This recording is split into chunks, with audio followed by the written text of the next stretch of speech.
It's our first telecast on Sportsnet Pittsburgh, coming your way from Lecombe Park in Bradenton, Florida, the winter home of the Pittsburgh Pirates as they entertain the Baltimore Orioles. It's the lid lifter, the home opener here in Bradenton, Florida. Game 2 of the Grapefruit League schedule. There was a buzz on Friday. The Pirates announced they have signed Mitch Keller to a long-term contract. Greg Brown, Neil Walker. Big deal, of course, on Friday. And Neil, if you look back now, less than 3 years, the Pirates have signed Brian Hayes, Brian Reynolds, and now Keller to long-term deals. A really good sign for this team. Yeah, and it can't be overstated enough, the importance of the core of your team being not just quality players, but quality people. And any good team that I've ever been on had quality, good young players like we do here, a good core, and some veteran pieces to round that out. And as you see, these three guys signed for multiple years, going all the way up, as you see, Brian Reynolds to 2030. So really exciting stuff going on right now in this organization, and these guys are going to be really integral to this team to take that next step and to get to the next level. You know who's integral for us is the newest member of the Pittsburgh Sportsnet Pittsburgh crew, Latrobe native, the pride of Latrobe, Hannah Mears. Hannah? Thanks, guys. I'm excited to be here with all of you. This is my first time here with the Pittsburgh Pirates, but it's certainly not Mitch Keller's. He's been with the team since 2014, and he's admitted to having some highs and lows along the way, but that all came full circle on Friday after he inked a 5-year, $77 million contract extension with the club. This is the largest deal for a pitcher in franchise history, and Neil, as you said, he now joins the likes of Brian Hayes and Brian Reynolds as the third member of this club to have a long-term deal in place, and he certainly gives the Pirates another core piece to build around for years to come. They just pushed me to be the player that I am, let me have fun, joke around. I mean, it's so much fun being with all the guys. And like you said, just joining Brian and Brian Reynolds, just super excited with the group that we have and the future that's to come. I mean, it's a really exciting time to be a Pirate, and yeah, I couldn't be more thrilled. As we also saw with Brian, as we saw with Brian, and now with Mitch, the last piece of that is also then to commit to those players and make sure that you know that you have our support, our backing over the long term. And that really is critical, because that will fundamentally make us stronger in Pittsburgh as we're moving forward. And that's why all of us are here. To put a cherry on top of this sweet story, Mitch Keller's parents were able to make the trip down from Iowa to spring training to celebrate all of their son's accomplishments. They'll get to watch him as he's going to pitch on the mound. First up here today, Greg. All right, Hannah, thanks so much. He gets built up to pitch that opener in Miami when the season actually begins. And we begin the home schedule of the Grapefruit League season. Mitch Keller on the mound, coming your way next on Sportsnet Pittsburgh.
For baseball here along the sun coast of Florida.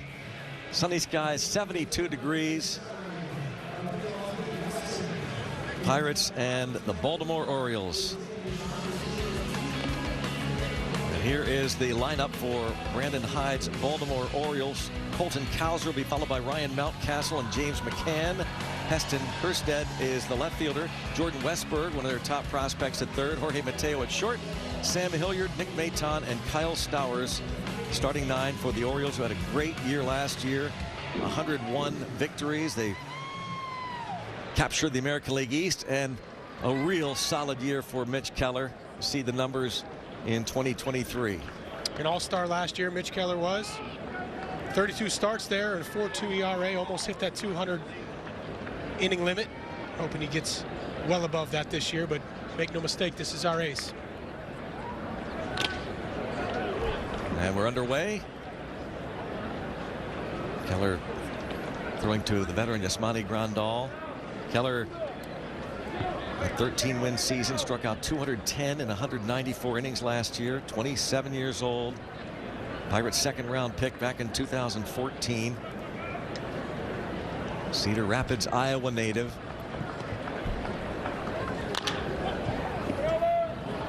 Today's our first look, Greg, at Rowdy Tellez and Yasmani Grandal, as you mentioned.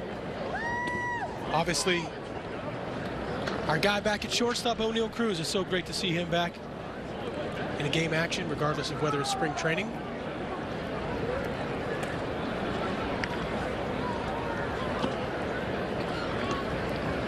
Grandal signed as a free agent. Cowser starting in center field, hit a walk-off home run against the Red Sox yesterday in Sarasota. The Orioles trained just a few miles south of Bradenton in Sarasota. 96 there from Keller. It was very emotional, that press conference on Friday. Mitch, you saw Hannah Mears give you a taste of that from Friday afternoon right here at LECOM when it was announced officially that he signed the 5-year contract.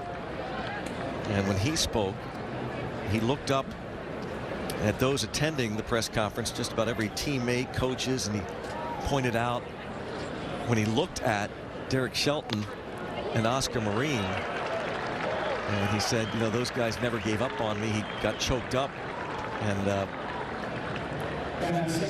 here's Derek Shelton, but it was really emotional, and his family shares in that emotion. His mom and dad were here on Friday. They're here today. Brother, his wife Clancy.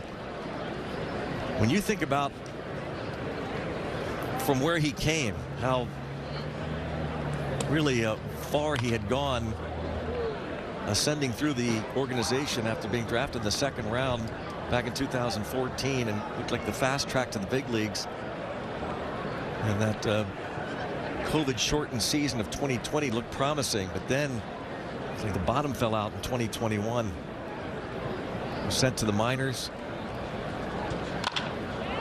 And there's our first look at Cruz. A little stumble, nice play, and with ease, O'Neal Cruz. Good little move right there by O'Neal Cruz up the middle. Corral this ball off about a Mountcastle. You see he's playing shifted just a tiny bit. No problem right there, even with the little short hop. But Greg, yeah, just to add on with Mitch Keller, you know, as players, you don't forget what it was like to play T-ball, to play Little League, to play in high school, to play travel ball, to have your mom wash your uniform on a Friday night for a Saturday morning game, and get up at 6 in the morning and drive 2 hours to go to a tournament game for an entire day. And, you know, regardless of a contract situation or whatever it may be, if you're lucky enough to get to this level, and then you're lucky enough to stay, and then you're lucky enough to possibly get a long-term contract like Mitch did, all of that I know he was feeling on that particular day, because he had his parents there, he had his teammates there. This is not, you know, rainbows and sunshine up here. Of course you wish it was, but the best telltale sign of a great Major League Baseball player is how he responds to adversity, and nobody knows that better than Mitch Keller, and we've gotten a first-hand look at that from the minor leagues all the way to day one here in spring training for his first start. It's funny you say that, because one of the things his brother John said, we chatted with him after that press conference, he said, you know, one of the many reasons we're so proud of him is because he never took any shortcuts. As bad as things were when he went to the minor leagues, he worked harder than ever, never gave up on himself. And just a real feel-good story. Such a good human. Bob Nutting pointed that out, as did Ben Cherington. As bad as things were, he didn't shirk his responsibilities, and that's a nice finish for Mitch Keller. The double play ball after the walk to Cowser, and we're underway. Spring Training 2024. Look who's going to lead off.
Pirates are coming to bat against these Baltimore Orioles.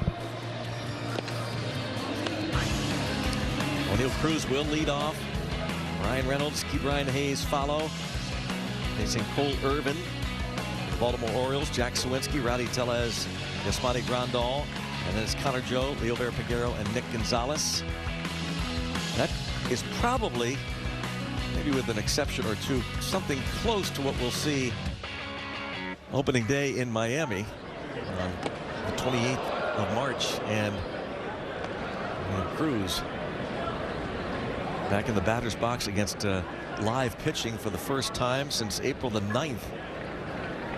Suffered that horrific accident on that awkward slide at PNC Park against the White Sox. And much like Henry Davis yesterday behind the plate in Game 1 of spring training, O'Neill Cruz, it's going to be integral for him to get a lot of at-bats and move a lot. And, you know, there will be times this spring where, you know, he may go through some soreness, whether it's, you know, in his lower half. And just getting back into game shape is what spring training is so good for. But with him, you know, he missed such a bulk amount of work in the batter's box against major league quality pitching, and so I wouldn't be surprised to see him, you know, get 40+ at bats this spring training. And today this is even better. You got a lefty on the mound on day one. You know, that's one thing that we've been so interested to see, how he continues to evolve and handle left-handed pitching at the major league level. Like, he had started to really make those adjustments the end of 2022. Cut back on the strikeouts, started to draw more walks. Off to a strong start in 2023. Then he got hurt. Cole Irvin, the lefty, 30-year-old former Phillies draft pick.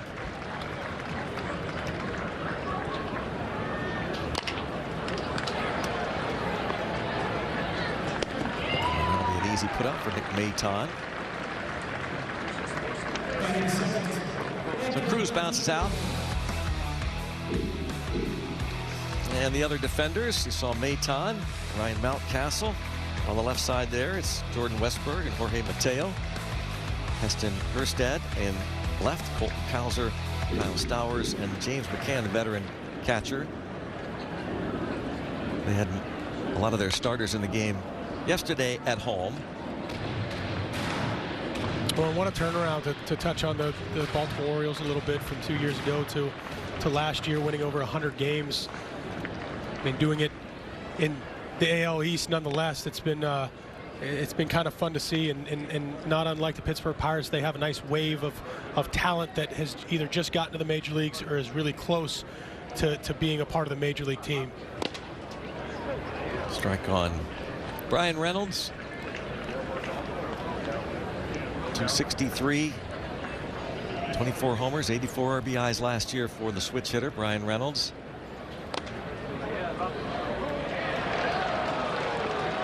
And a strikeout. 2 down. Chad Fairchild is the home plate umpire this afternoon.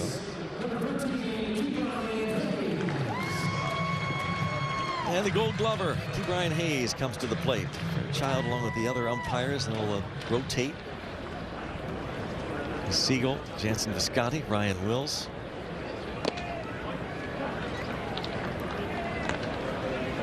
So Hayes wrestled that Gold Glove away from Nolan Arenado, who had it 10 years straight. And some, if not many, would argue that Hayes could have and should have won it in 2022, but put it all together last year. Really strong final couple of months at the plate as well. Oh, and what a play at second base by Maton to retire Hayes and rob him of a hit. 1 inning complete in Bradenton. It's 0-0.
Mitch Keller has quite literally grown up within the Pirates organization, and with that comes some growing pains. And when it came time to thank those who believed in him along the way, specifically manager Derek Shelton and pitching coach Oscar Marine, the ace became emotional. I want to say thanks to Shelty, Oscar, especially. Yeah, I'm sorry, I'm going to get emotional a bit, but yeah, just through 2021, 2022, the start. Yeah, just for you guys to stay with me and stay confident in me, and yeah, there's a lot to be said there, but just, yeah, for you to have instilled confidence in me, to let me know that I am the player that I am today, has always been in there, and to just keep pushing with me and keep believing in me, really set me up for success now, and has given me the ability to kind of work through some hard times that come through a major league season. So really, thank you. It's huge, honestly. I don't think there was a dry eye standing around Mitch Keller when he was talking about the thanks he gives to this organization. But Neil, what do you think this does for Mitch Keller's confidence moving into the season, having this deal done? Well, that's a great point. I mean, we know this is our guy, this is our ace. We know that he is going to be able to be an integral piece of this starting pitching staff and this team moving forward. But you know, I thought that last year going into the season was a big moment for him, that first couple months, to see how he was going to, you know, take the reins per se after that 2022 season. And he answered the bell and you know, became an all-star. He, you know, basically became the leader of that pitching staff, and a guy that, number one, is a terrific person and a guy that really cares and wants to win, but is able to rally the troops as well on a day-to-day basis. When you're in the locker room, you know who is the guy in charge, the pitching staff especially, and that's Mitch. Second strikeout for him, 2 away. You know, it is going to be fascinating to watch, you know, as he continues to grow. He's not a finished product yet, but now that that weight, and it can be a weight on the shoulders about contract extensions, now that that's gone and he can free himself up, how much better will he be this year? Breaking ball missing to Mateo.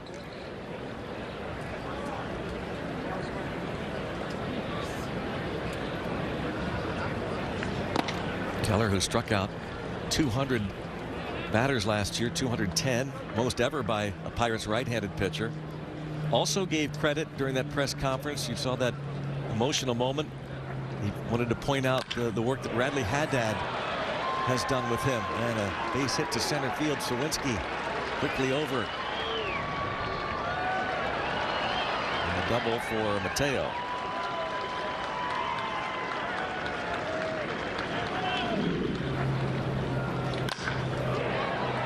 Mitch just catching a little bit too much of the plate right here, and as you see, Sawinski in center is shading him a little bit toward right center field, and there's just a huge gap in left center, and when these balls are hit hard like this past the shortstop, there's usually a good chance you're going to get 2, and that's exactly what Mateo does. Sam Hilliard is the DH, the veteran. Former Rocky with the Braves last year, and now his first season with the O's. One of Keller's best pitching performances of his career against Baltimore last year at Camden Yards in Baltimore, middle of May. 13 strikeouts, didn't allow a run, didn't allow a walk. First Pirates pitcher in the live ball era going back to 1920 to have that kind of a ball game. And I think that's the thing that we really became accustomed to seeing with Mitch last year, when he, in particular individual games, when he was able to get settled in, as you see a really good cutter right there from him, when he was able to settle in those innings 1 through 3, it was almost like it's over. If he was finding the strike zone, getting strike 1, getting in 1-2, 0-2, 2-2 counts, he was practically unhittable at times. And any time that we saw him grind a little bit was just when he wasn't able to settle in early in the game and find his control. And but the arsenal is just so effective and so good with the 4-seam, 2-seam cutter, slider, even at times changeup combination.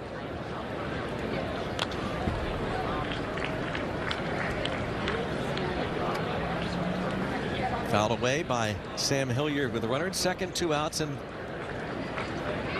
this will be it for Mitch Keller in terms of innings. His first start, looking for 2 relatively clean frames.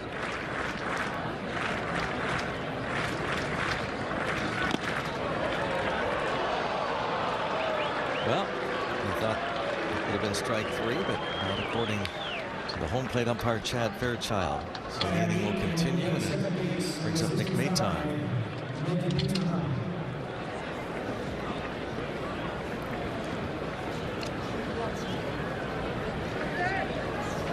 Keller last year in 194 innings, 55 walks to go along with 210 punch-outs. And that'll do it. A couple of scoreless for Keller as Rowdy Tellez handles it. Jack Sawinski will lead off.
So we go now to the bottom of the second inning here in Bradenton, Florida. Won't be long. The Pirates will open up the regular season home schedule at PNC Park against these Baltimore Orioles Friday, April the 5th. It's a 4-1-2 game. A 4:12 first pitch. All fans will get a 2024 magnetic schedule.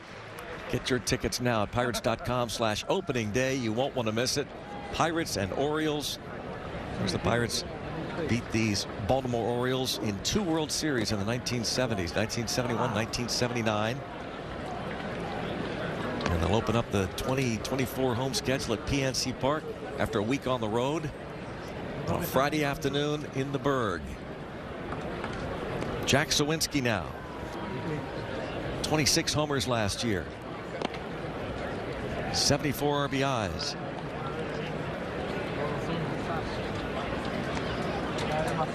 Rowdy Tellez on deck. You see 144 games. Well, with Jack, and coming into last spring training, we saw him make an effort. As you see, Rowdy Tellez, we're gonna get a first look at him as Jack fouls that back. Jack made a physical adjustment last year going into spring training. He wanted to be a little bit taller and find a way to get kind of more to the top of the zone. And this year he seemed to be a little more settled in as far as his approach and what worked for him last year during the season and what he thinks will work for him again. And this is another guy like O'Neal Cruz that will be interesting to see how often we're going to see him against left-handers. Obviously he plays very good defense. He finds ways to get on base, and he's got tremendous power. And the left-hander, Irvin, gets his second strikeout. They'll face another lefty hitter in Rowdy Tellez. So the new Pirates pitcher will be Dowry Moreta. Should be part of a really strong Pirates bullpen. We'll get into that as we go along. We'll also chat live with Derek Shelton on the bench with us coming up in the 5th inning. And General Manager Ben Cherington will be with us in the booth in the 7th inning. So stick around. Enjoy baseball in the sunshine here in Bradenton, Florida. Tellez. Is it just foul? Well, if there's one thing I can say about Rowdy Tellez, I would venture to say there will be many times where you're going to see him put some balls in the Allegheny River. He has light tower power. He's a bigger guy.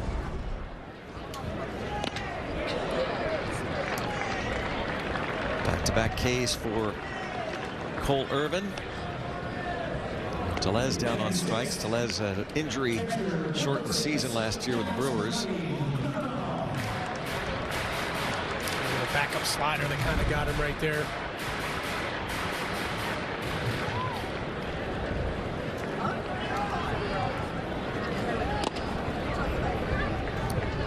Veteran switch hitter Yasmani Grandal, 35-year-old, one-time first-round pick of the Cincinnati Reds.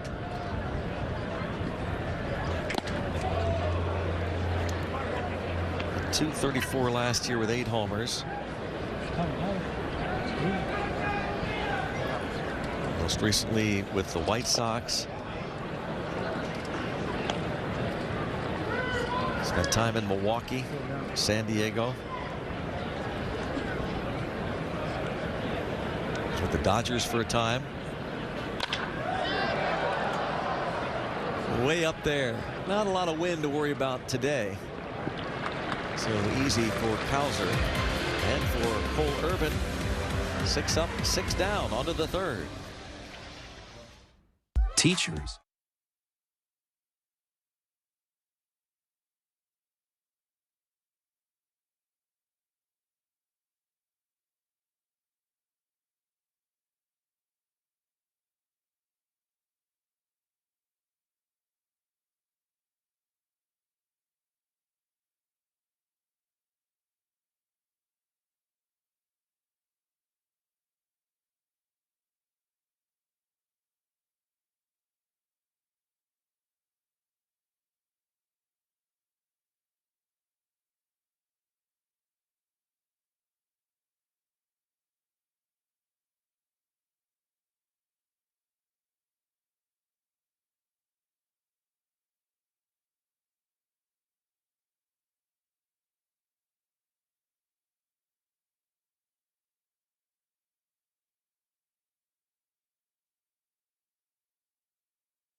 The reason I'm really thrilled today to be here is it really is fundamentally all about winning in Pittsburgh. It's been clear for a long time that the biggest impact that we're going to have on the club, the way we're going to get better, is to continue to build from within. Internal improvement of the players that we have, and continue identification of players, development of players, deployment of players, as Ben says, regularly, but as we also saw with Brian, as we saw with Brian, and now with Mitch, the last piece of that is also then to commit to those players. So there is team owner Bob Nutting, that soundbite from the press conference on Friday announcing the long-term deal for Mitch Keller, who finishes up with 2 innings of work.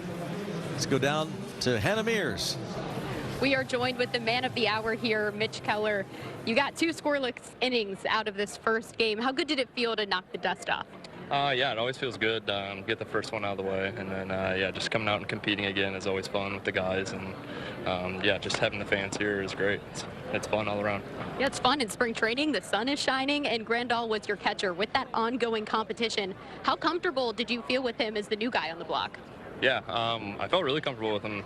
We went over some scouting reports before the game, just kind of what I like to do, and then just having the first kind of week of spring training, throwing live BPs and bullpen sessions. We've already kind of talked and gotten to know each other a little bit, and he knows what I like to do. So it's pretty seamless going out there today, and just had fun with it. Yeah, your parents were actually able to make the trip down as well. How special was it to share all of these big moments that were happening for you? Yeah, it's awesome. Just to have them be able to come down. They weren't planning on coming to spring training this year, just because they've come to so many, and they'd rather come see us during the season and stuff. But yeah, special moment for them to be able to come down, and yeah, I couldn't be happier for that. I know you and Clancy had both Chili's and Domino's to celebrate your big contract, but your dad was telling me he preferred maybe a steak, potatoes, can of corn. He's not a lettuce guy, though, he said. So did you take him to a proper steak dinner? Yeah, we went to a nice steakhouse and got a good dinner. Yeah, not much of a lettuce guy. It's his famous quote, which is funny. Yeah, it's good. So we went to dinner, had a nice dinner, and really special moment. Yeah. Mitch, there are Pirates fans that people can't see standing in front of us right now, just waiting to get a glimpse of you. After that All-Star season, what can Pirates fans expect to see from you moving forward? Yeah, just trying to grow off of last year. Really just trying to keep going, and whatever I can do to help the team win is what I'm really trying to do now, and just trying to go out there and compete and have fun and win a lot of games. Yeah, Brian Reynolds was telling me that something exciting about the clubhouse right now is just a different level of confidence moving into the season. And he specifically said, we've got some young arms we're excited to see. So you've got more of a glimpse of that. You're with them on a daily basis going through drills. So what can we expect to see from some of those young arms on the team? Yeah, I mean, we have so many great arms in the farm system, and then that are really just kind of ready to go. It's really exciting time, and like Priester, Rowe looks really good. Geez, I'm probably missing some. Put me on the spot, but I'm missing a bunch. But we have Skeens, obviously. Yeah, we have a lot of guys that look really good, and it's an exciting time for our organization and for our big league club. Just super excited for this year and to see how those guys come up and help us out. Did you feel that similar feeling walking into the clubhouse this year? Is there more of a positive energy and excitement moving forward? Oh yeah, absolutely. Just having, some of the core guys back, and it feels like it's not a brand new team like it has felt in the previous years. Feels like we're coming back to the same guys, just like catching up on last season and catching up on our conversations and having those really good relationships, and it's really fun. Well, it's also going to be fun for fans to get to see you make an opening day start again for the second consecutive year. How much are you looking forward to that and take pride in that position?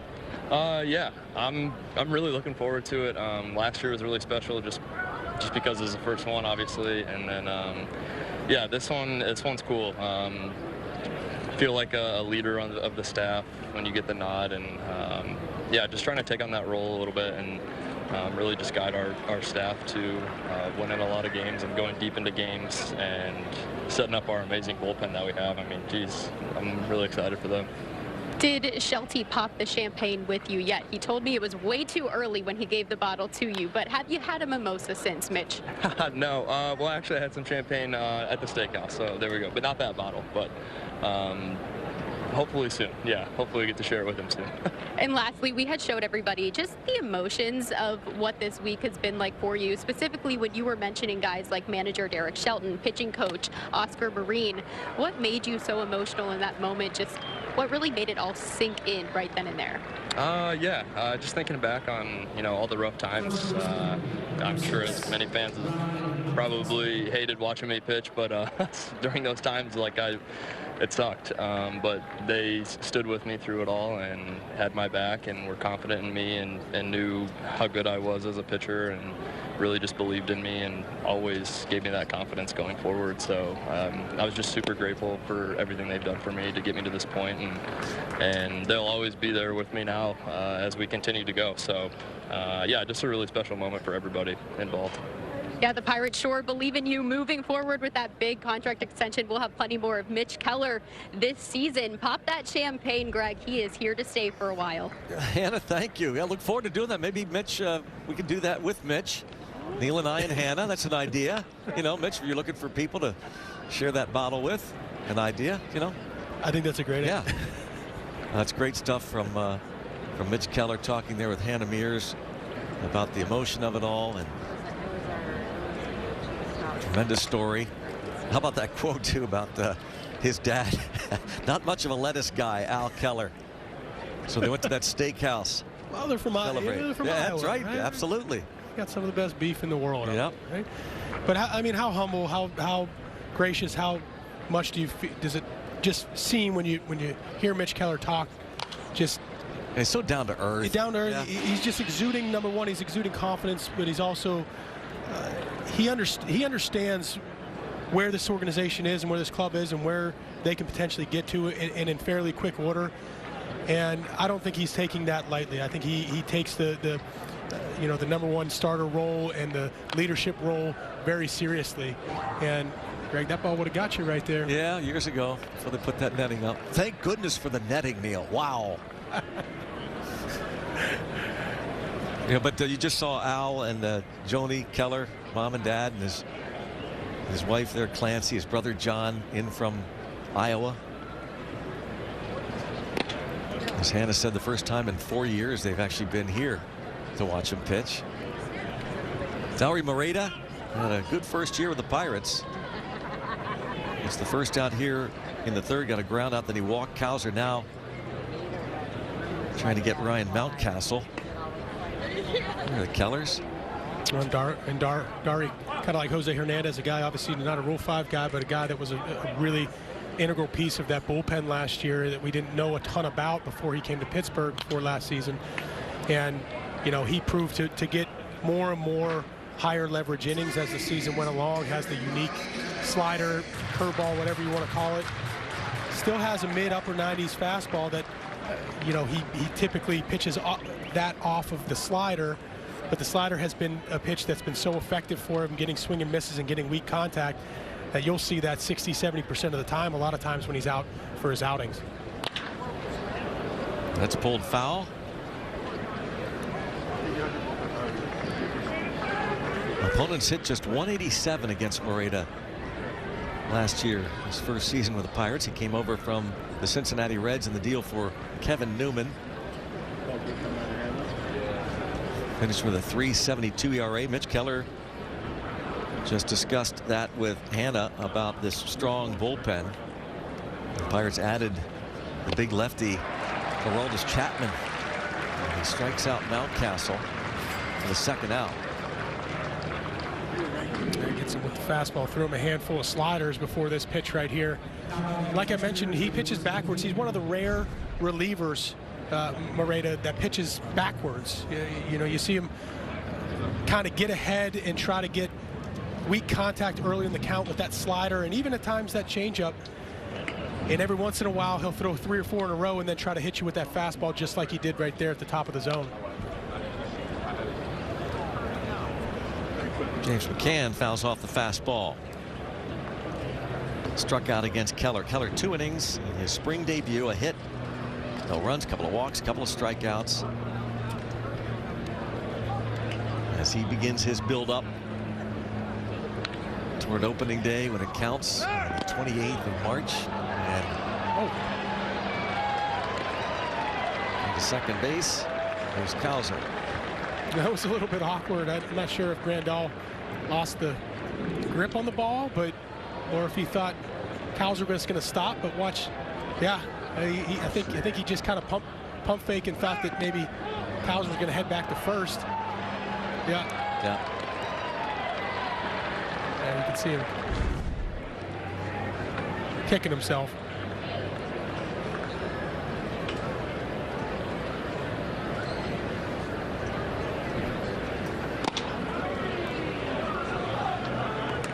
Catching situation going to be interesting to watch this spring. They signed Grandal. Had been rumblings that the Pirates were looking at Gary Sanchez as a free agent. They go with Grandal, and presumably to be a mentor of sorts to Henry Davis, who caught yesterday. And a strikeout for Moreta. After the stolen base, he pitches a scoreless third. It's 0-0 here in Bradenton. Pittsburgh Penguins.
To the bottom of the third here in Bradenton, Florida, the Pirates and the Orioles.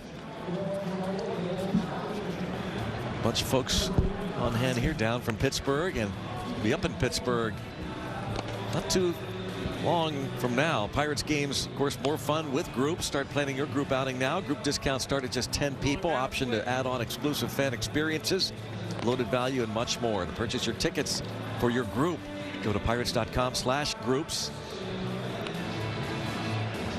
April 5 is the home opener at PNC Park. Home schedule starts with 3 against the Orioles and then 2 against the Tigers. Soaking up some sun.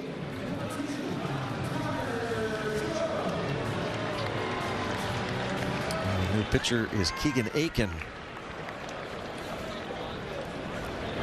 And mostly out of the bullpen there for Aiken, as you see, 24 games and only 1 start. Just under a 7 ERA. Connor Joe. That's one to right. And quickly one down here. Connor Joe returned to the Pirates organization last year. Hit 11 homers, drove 42 runs. Aiken spent some time in the major leagues and at AAA Norfolk for the Orioles last year.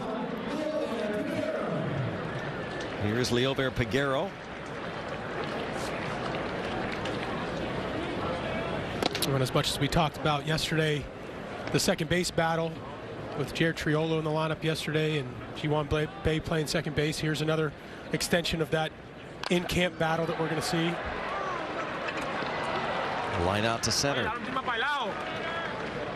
Peguero hit .237 in 59 games last year for the Pirates, 7 homers. Squares this one up.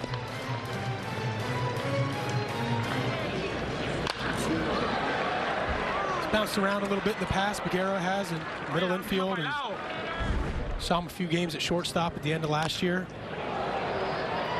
And now Nick Gonzalez with a fly ball to left. So quickly, Pirates up there taking their hacks and go down 1-2-3 and on to the fourth inning. Minson Insulation.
It's baseball on Sportsnet Pittsburgh. It's scoreless between the two teams right now, but both of these teams support great causes when they aren't playing on the field. And on Thursday, Pirates Charities hosted a Miracle League fantasy camp for more than 40 athletes from the Miracle League of Minnesota.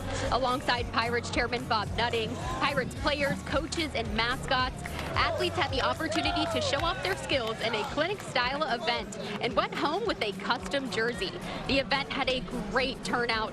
And Greg, you were there emceeing the event as well, and you were incredible as always, but there truly is nothing like the smiles of those Miracle League athletes on those days. Well, you were there too, Hannah, and it was a lot of fun. You're right. There is nothing like it. The players, and you said great participation. What a roster it was of Pirates players getting a chance to enjoy a day with those Miracle League athletes. Received medals from the Pirates like David Bednar and Colin Holderman. Here's Ryder Ryan. He was there. Ryder Ryan signed as a minor league free agent by the Pirates in December. Appeared in one game last year for the Seattle Mariners. Kind of a three-quarter arm slot Ryder Ryan has. Just over a strikeout an inning last year in the minor leagues.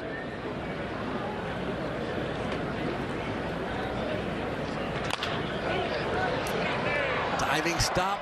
Peguero, man, that's one of the things you love to see about him, that athleticism, how quick he is. Covered a ton of ground there on a ground ball to Rob Kerstead. Yeah, what a terrific play right here from Peguero. Playing a little more straight up than you normally see out of a lefty, so he's got to go a long way into the outfield grass to get it. Corrals it right from his knees. Definitely how they teach it. Over Peguero, robs Kerstead. Now Jordan Westberg against Ryder Ryan.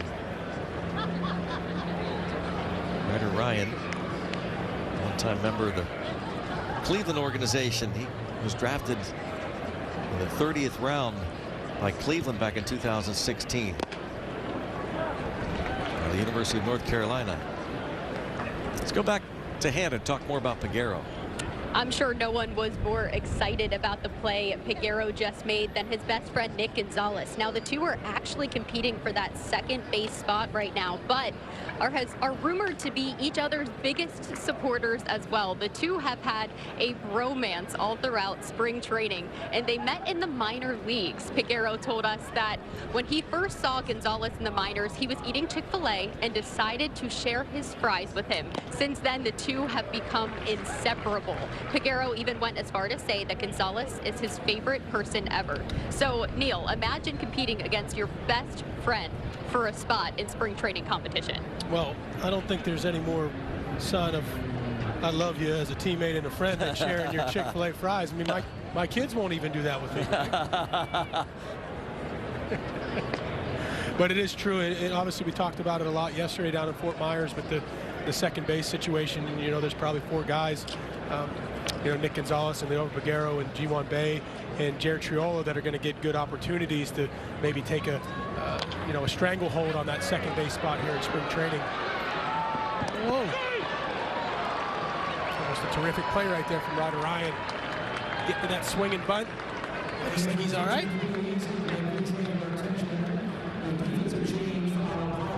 Base hit.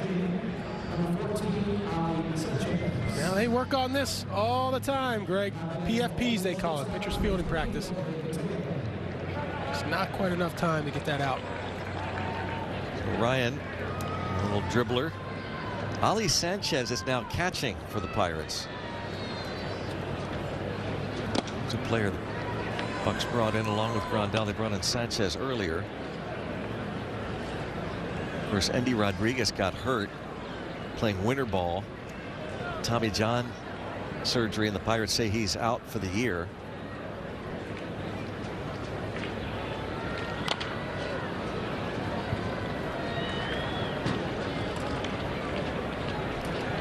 Now Mateo fouls it off.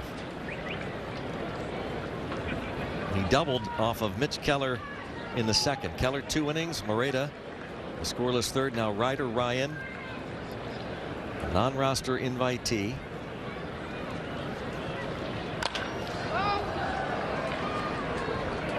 Right field, Connor Joe. 2 down. You know, Greg, it's the top of the 4th. I'm shocked that we haven't had yet some sort of idea of what the weather is here, what the temperature is here, and what it is back in. Oh, we will. Yeah, Pittsburgh. One of the favorite things of public address announcers in Florida is to do that, to rub it in. There's Endy Rodriguez. So frustrating, no doubt, for him. Big plans in 2024. Figured he was going to do a lot of the catching this year. He's going to spend some time here in Florida and start to rehab that elbow. Be up in Pittsburgh for a while. And now Ali Sanchez not able to corral it. Westberg into second.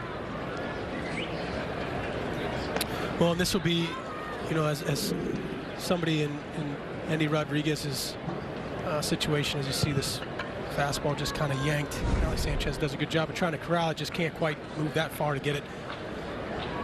Maybe should have backhanded it, but not the point. You know, he's going to have an opportunity to kind of slow down, to look at the game a little bit more. Obviously, he's going to be rehabbing every day, all day. You know, hopefully he takes it upon himself to really dive into, you know, the scouting reports with some of these guys on top of his physical rehab. But you know, sometimes it's a blessing in disguise to slow down, evaluate where you can be better in your game, especially from the mental side of things. And when you come back next year, from a physical standpoint, be healthy, but also take strides forward with the mental side of the game until your physical side eventually catches back up. Take advantage of that time away from the game if you can. Ali Sanchez. Pirates signed him as a free agent in December.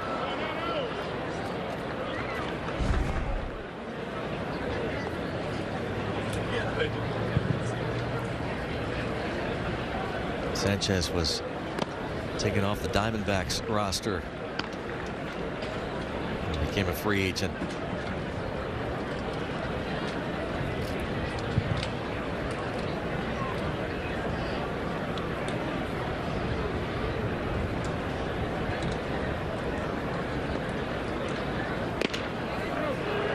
There you go, 2 nice sliders after that walk. Now you got a couple pitches to play with right here. Do you want to run up the ladder with that fastball, or maybe try to bury a slider to get a chase?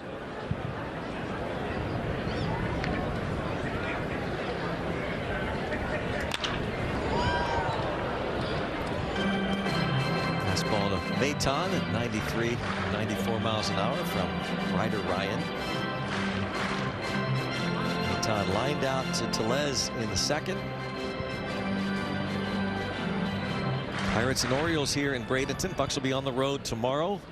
Drive up to Dunedin, about an hour north, to take on the Blue Jays, and then back here on Tuesday against Atlanta. And no swing. Our next telecast here on Sportsnet Pittsburgh will be this coming Friday. Pirates host the Tampa Bay Rays.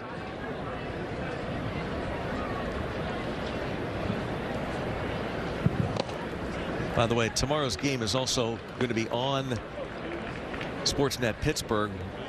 That will be the feed from Blue Jays side. Rogers Sportsnet will carry that for you. So you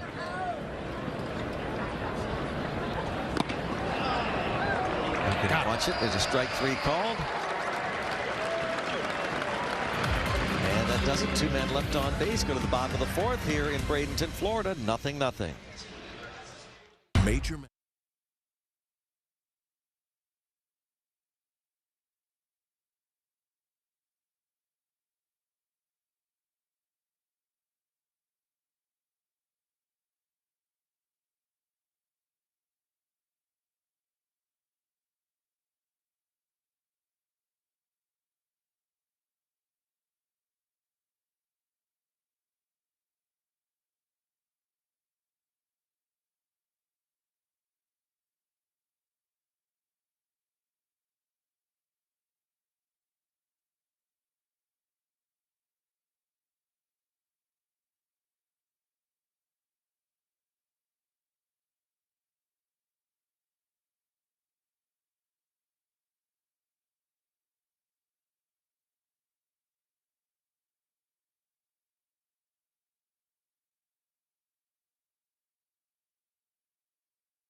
Grapefruit League action here in Bradenton. There is Derek Shelton, Pirates manager. We will talk to him coming up at the top of the 5th inning.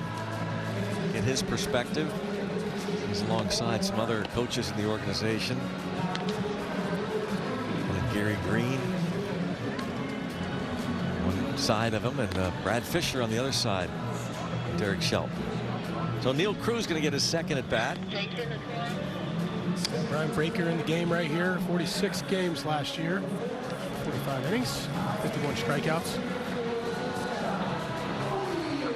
When in talking about Cruz, to elaborate a little more, a lot of times as you know, solidified big league position players, you'll have a conversation with your manager before spring training starts and say, hey, you know, how many at bats do you feel you need this spring training to get you right? And for myself, when I established myself in the major leagues, it was closer to, you know, 30 to 35 at bats. I felt like that was a good number, but I like to bulk them up toward the end of spring training. And you know, in this instance with O'Neill Cruz and with some of the younger players, especially the second base battle that's going on in a couple spots in the outfield. Oh, just keeps it. Just hits impressive foul. You know, I'll be interested to see at the end of spring training how many at bats that they get Cruz, because of course you need him to get his innings out at shortstop. Watch this. We've missed that, haven't we? Oh. But you know, usually on the high end of things, you'll see 50-ish at bats for guys that really need the at bats and so on and so forth. Oh. Uh-oh. He just got a clock violation and he's out. I don't know. Part of me feels like that shouldn't be. There should be a little more leeway in spring training. Well, this is his first since April, yeah, so he's not used to the timing.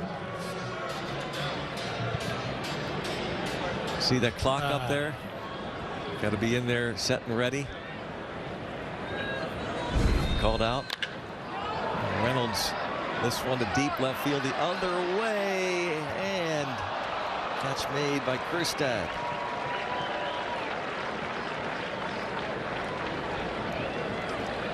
Well, Brian gives this one a ride right here to the opposite field. Typically in spring training here in Bradenton, you'll see a little breeze in some direction, but today, not really the case. Terrific swing nonetheless. Staying inside it. Brian Reynolds obviously has the power to go leave the yard from both sides of the plate at any part of the field.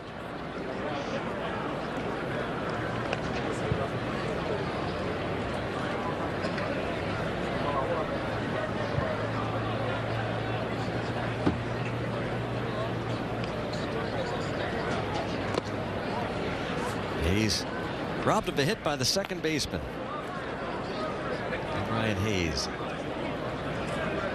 The numbers in 124 games last year. Really took off toward the last couple of months.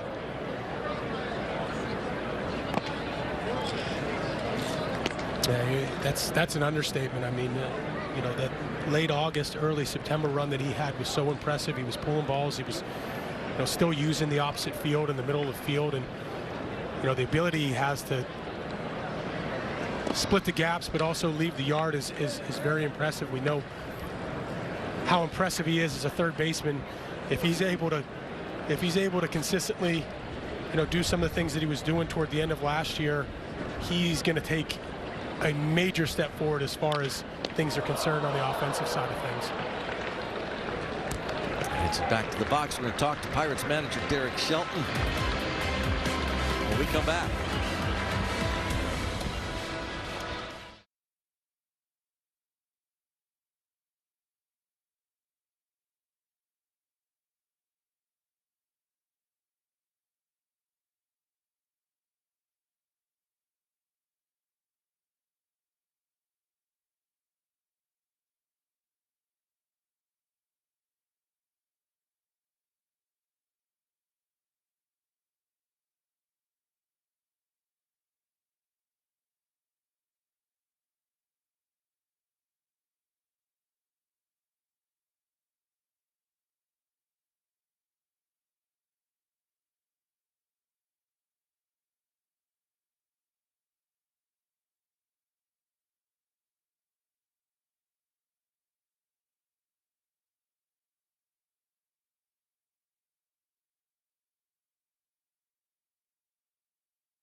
It is a scoreless ball game here in Bradenton. The Pirates home opener on the Grapefruit League schedule, and the Pierogies are down here. They're getting, you know, everybody needs spring training, and these really don't count. I think Oliver gets the win, but down here it doesn't count.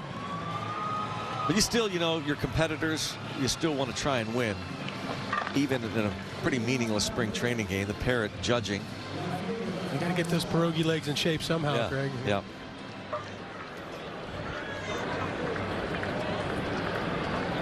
Here is Brent Honeywell, acquired by the Pirates.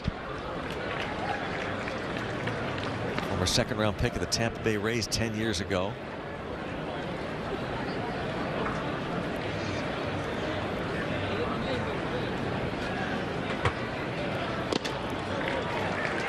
Two good fastballs right off the bat. Honeywell.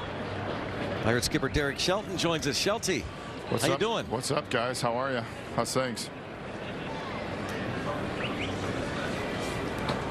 Here's Shelty. You got me now? Okay, now we got you. Yeah. All right. What's going on? How's How it are you going? guys? it's going well. Do you like that? Do you like that clock violation? You love that, don't you? Yeah, I'm a huge fan of the clock violation.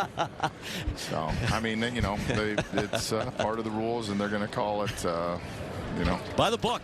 Game one here. Game one. I mean, I think we saw 3 of them yesterday down in Fort Myers, none of which were ours, but 3. The Twins got 3 of them last night. So, yeah, we've gotten 2 today with Ryder Ryan in between innings, and you know we had a pitch com issue, and the umpire didn't know that. I'm not going to go out, and then Cruzy right there. So, how's he? Hey, I know here we are, first game, but it's fun to see O'Neill Cruz back out there, isn't it? Yeah, I mean, and you know, Mitch, you know, walks the first hitter of the game, and then the ground ball that Mountcastle hit, and you know, Cruzy moves well and turns a double play. So it's good to see, you know, the fact that he's moving and that he's back on the field. I think that's the most important thing. Skipper, have you had a conversation just individual with O'Neill about, you know, at least in your mind, the importance of, number one, the bulk amount of innings on his feet at the shortstop position in comparison to the amount of at-bats you'd love to see from him this spring training? Is there a combination of both? Are we going to see him, you know, more DH days here and there, gobbling up 2 or 3, 4 at-bats, whatever that may be? Or is it just going to kind of be how his body feels over the course of spring training? Well, I think some of it's going to be, you know, how his body feels most importantly, and we'll try to get him on the, you know, on the field as much as possible, but we're going to have to create some at-bats for him. So there will be some DH days because, you know, if he plays the field, it may be two ABs like today, but if we do a DH day, we may be able to throw in 4. I think the one thing that Donnie's done a really good job of early in camp and is with our live BPs. O'Neill's been involved in all of them. Like yesterday, he had Chapman and Martin Perez. You know, over at Pirate City, he got in all of them. So we're trying to just artificially create as much as we can because, you know, he missed an entire year. Shelty, how about that chance you had once again, a great moment for a manager to tell his pitcher, Mitch Keller, the other day that he's going to start again, as Sawinski will track that one down. That's so much fun for you. You pulled out that bottle of champagne. I think he suspected it this time. Yeah, I mean, I think the thing that happened that day is we were going to tell him he was, you know, he was the opening day starter for the 2nd year in a row, and then the night before we were able to get the extension done. So there was some footage that was cut out of that because we were talking about the extension because we'd agreed to it the night before, just how proud, you know, we were. And then I think once the champagne came out, he kind of knew. So there was a lot of things that happened in the span of, you know, 30 to 45 seconds right there that were really, really cool to see. Can you stick around for another half inning with us? Yeah, I'll be here. Thank you. We'll talk to Derek Shelton and more about Mitch Keller when we come back.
Well, bottom half of the 5th inning here in Bradenton, Florida. Jack Sawinski will lead off against new pitcher lefty Tucker Davidson. On the headset with us down in the dugout is Pirates manager Derek Shelton. And just before that last out, Shelty, we're talking about Mitch Keller and the chance to give him another bottle of champagne. He will start the opener in Miami when the season begins. But you were, of course, at that press conference on Friday here at LECOM, along with a lot of other coaches and personnel and players. And I just wondered what I didn't look at you. I was there, but I was watching Mitch as he looked out toward you and Oscar Marine.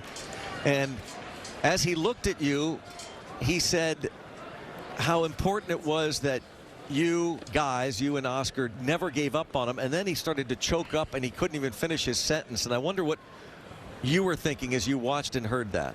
Yeah, I mean, I think, honestly, I was a little emotional too. And you know, I tell Mitch all the time, I feel like he's one of my kids with everything that we've been through together and the ups and the downs, and see him battle and then see the offseason he had last year and the work that he put in with Oscar and our pitching group. And, you know, with, excuse me, there had been some low days and some tough days, and to have conversations, you know, sometimes supportive and then sometimes with a little bit of, you know, kick in the butt of where we need to go, but all with, you know, the feeling of how much we care about the person and the player, but more so the person. So the fact that that happened and he was able to express that, I think it's, you know, one of the reasons we all do what we do.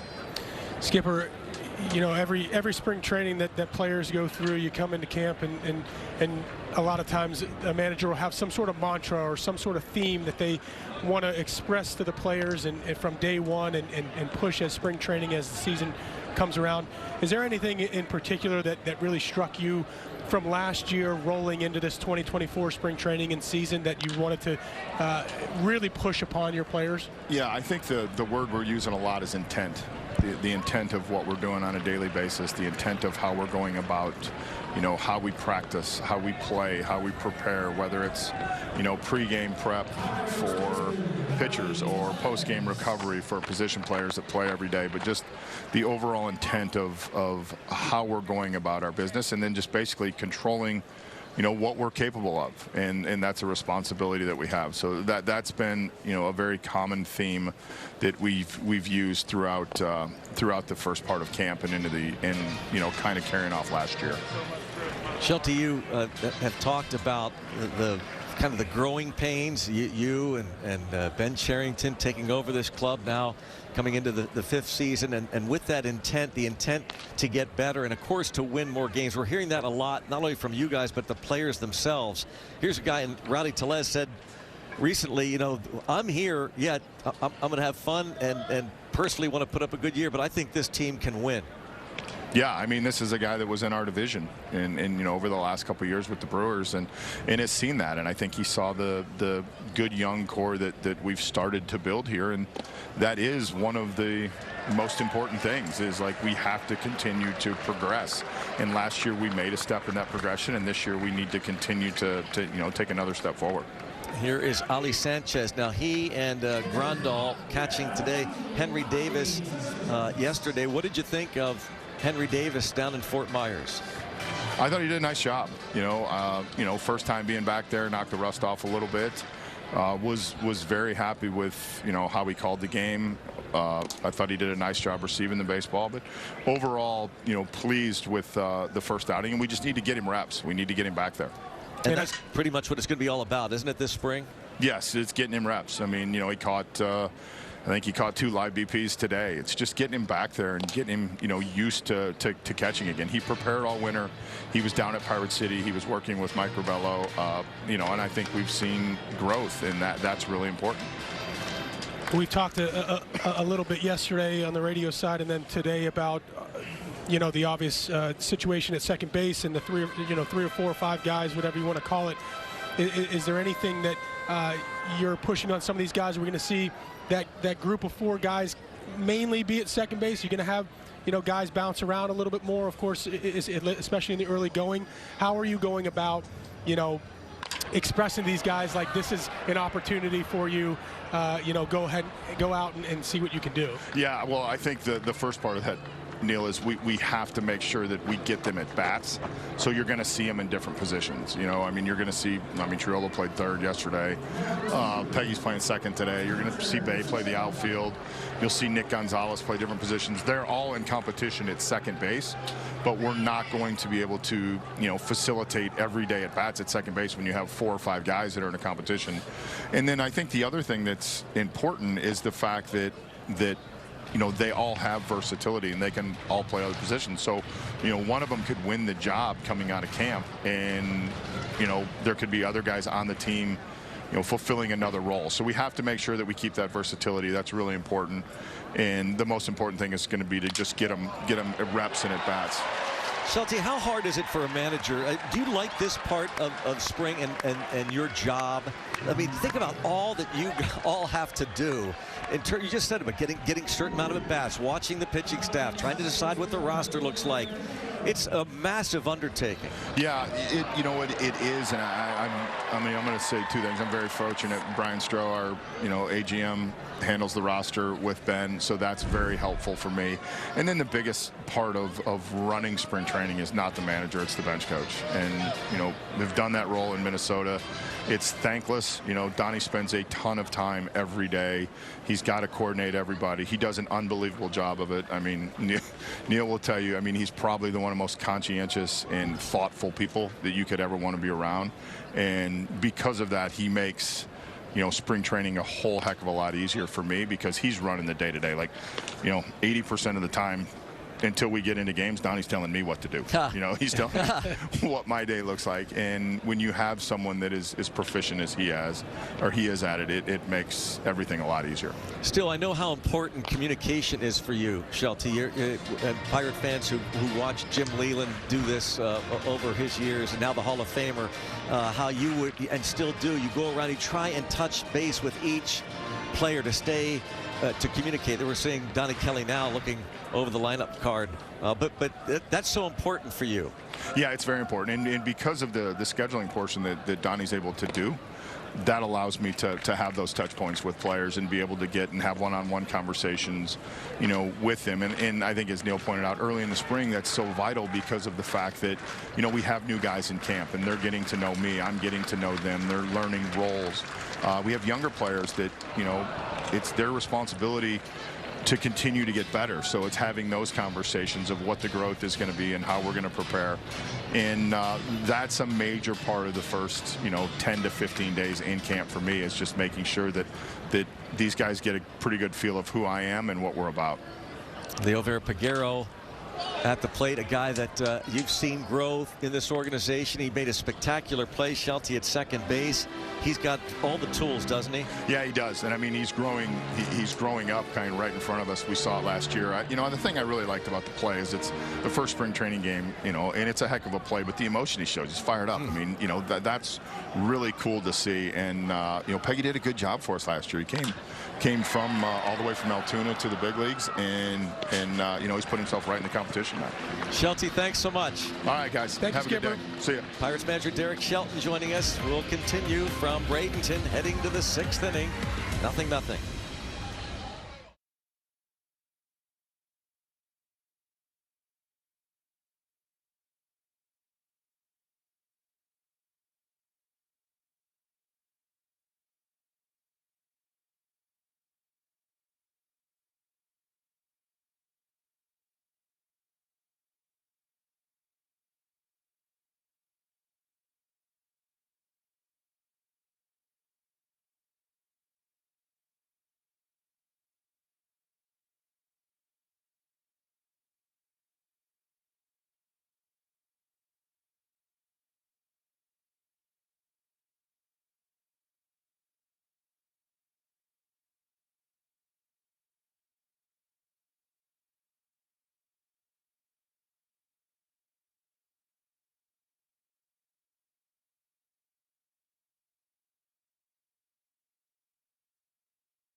heading toward the dugout. Day over for Brian Reynolds. That bag over his shoulder in the middle. He's talking there with Key Brian Hayes. The starters are out of there for the most part. We'll get to some of the changes, including a new pitcher for the Pirates. Connor Sadzek is a non-roster invitee. The Pirates signed him as a minor league free agent first week of December. Made one appearance in the major leagues last year with the Seattle Mariners. Former Cleveland draft pick. There you see the numbers for Sadzek. Oh yeah, it's early, Number man. 46 in your scorebook. Better save it. Number 1 in your hearts. Yep. Make a play, Anthony. Come on, man. Can going to get an at bat. And Shelty was talking about your brother-in-law, Don Kelly, handling spring training and makes it easier for him. There's a chopper toward third. Could we get a Donnie Kelly type person in the booth maybe that could give us all the changes? Guess we need a Wouldn't that be neat? we need a direct line to him an inning before, so we're not searching up here. But text your brother-in-law and say, give me the changes, will you? it is true, though. I mean, I drove back from the game, as you see a nice little play at third. And Brannigan, by the way, he was essentially, in an hour-and-a-half drive from Fort Myers to Bradenton. He was essentially on his phone the entire time, scheduling something for today, not for the next couple of days. This ball just sneaks past. Termar Johnson. Johnson, one of the top prospects in baseball. Now at second base. Saw him get a couple of at-bats yesterday against the Twins down in Fort Myers.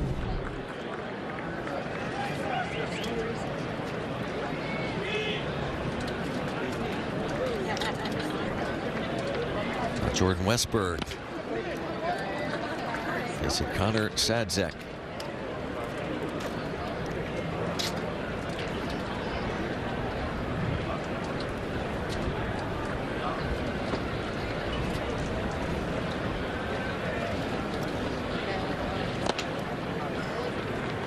Mitch Keller started, went a couple of innings, scoreless, 1 hit in his spring debut. Dowry Moreta will be part of that strong bullpen. Now we're seeing some non-roster invitees. Ryder Ryan, Brent Honeywell. Honeywell 1, 2, 3, 5th. He looked impressive, by the way, his first outing. Honeywell. But as we said on the radio side yesterday, Neil, and we say it every spring, radio and TV, your best bet to make a club is to be on the 40-man roster. You can still make the team as a non-roster invitee, but it's more difficult. This breaking ball doesn't break. Yeah, that's true, and it's those words are never more true for a reliever, and also an extra, a 4th, 5th outfielder, or an extra infielder, to where a lot of times those type of guys may come into camp and say, hey, you're not necessarily on the 40-man right now, but we're going to give you a really good opportunity to make this club as the 24th, 25th guy, 26th guy, I'm sorry. And so you kind of know that, and at the very end of spring training there's a chance that you might be popped on the roster and somebody might be taken off. But you're right, these 40-man guys for the most part are going to be given the bulk of the opportunity and going to take precedence, especially early middle part of spring training. Fly ball to right, over and out of play. Jace Bowen gives chase. Roberto Celestino's in center now with Matt Gorski in left. We saw Jack Brannigan make the play at third base to start the inning through the new first baseman, Joe Perez. Sergio Alcantara is at short, and Termar Johnson at second.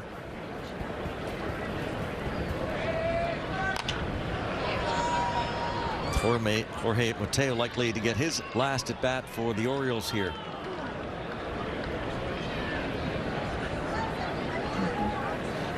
There's Jace Bowen.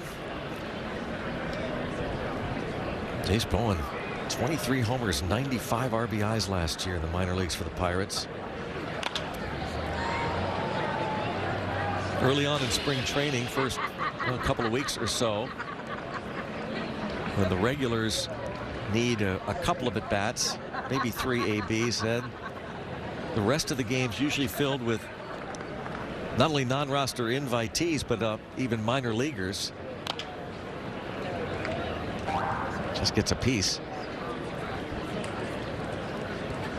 So even though we won't see Jace Bowen in the big leagues this year, or for that matter Tamar Johnson, it's our chance to get a real good look at him in spring training.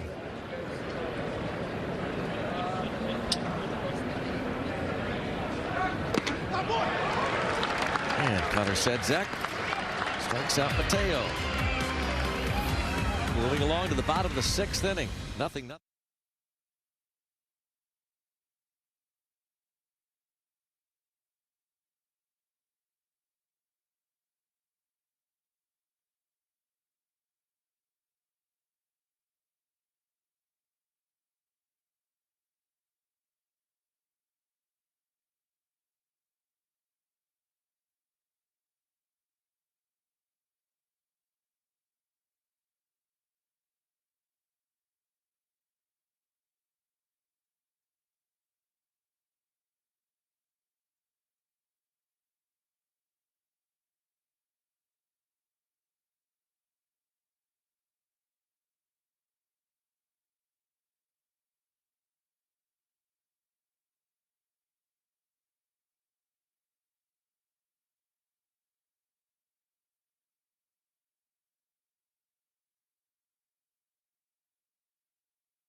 Back in sunny Bradenton, Florida, and take a look at this play. Liover Peguero, the diving catch. Defensively, the hat comes off. I have the man himself sitting beside me to talk about that moment. Peggy, making that highlight reel type of play in the first game of spring training. How important is it for you to start building that resume early? I mean, it's amazing. You know, it feels great to be able to do those things out here. You know, we've been putting in a lot of work, so seeing the results, it just makes me feel a lot better. What was your reaction when you made that play? Because I know what everybody else in here felt. Yeah, I mean, I thought I had no chance at first, but you know, sometimes you just gotta trust that a little bit more. And thank goodness I got there. Like I said, I thought I had no chance, but we made it, so it was great. And I got something to mention about O'Neill. When I caught the ball, he said something crazy about "just throw it, bro," and I thought it was hilarious. That's why I was like looking at him the whole time, but it was great. Does he typically not say much on the field? Yeah. I mean, that's why I was like straight faced as he said something to me. Most of the time he's just quiet, but I got really surprised and it was amazing. Well, speaking of a guy like O'Neill Cruz, how good did it feel to look to your right and see him back on the field? Yeah, I mean, it's unbelievable. You know, he's one of a kind. You know, you don't see a guy like him very often, and you know, it feels amazing to be next to him, and hopefully we'll last forever together. Well, it was really interesting. I was standing in the dugout, and one of the guys walks over, looks at O'Neill's bat, and goes, "Huh, he's a large guy. I thought it would be a little bit bigger." Did you react that way too? I mean, yeah, absolutely. I mean, who wouldn't say something like that next to him? I mean, he's a blessed guy, you know, and he's just trying some new stuff. You know, as a baseball player, you just got to go one step forward. Well, another guy that we saw batting right now, Nick Gonzalez. He's your best friend, but he's also a competitor. We had talked about your relationship earlier, but to just vocalize what that really is like to our fan base, how close are you two? Yeah, I mean, most of the people don't know, but we've been competing since the first day we met back in the alternate side in 2020.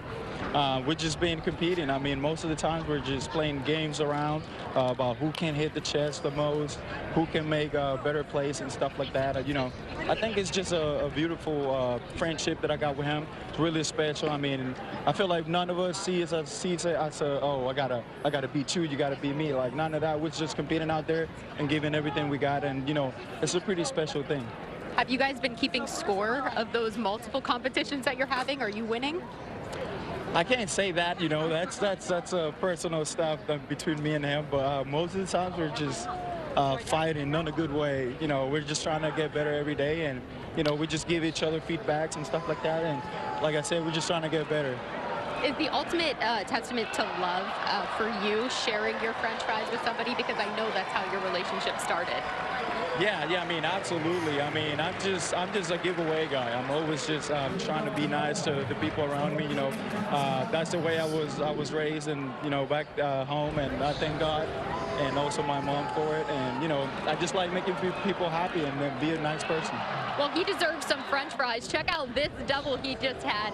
Wind aided a bit, but still, I'm sure it felt good coming off of his bat. What do you want to say about your friend? Look at him here rounding those bases. I mean, as you can tell, that swing right there, he didn't mean to do that. That's how great he is, and he's still getting a double. So it's nothing that surprised me. He's just great.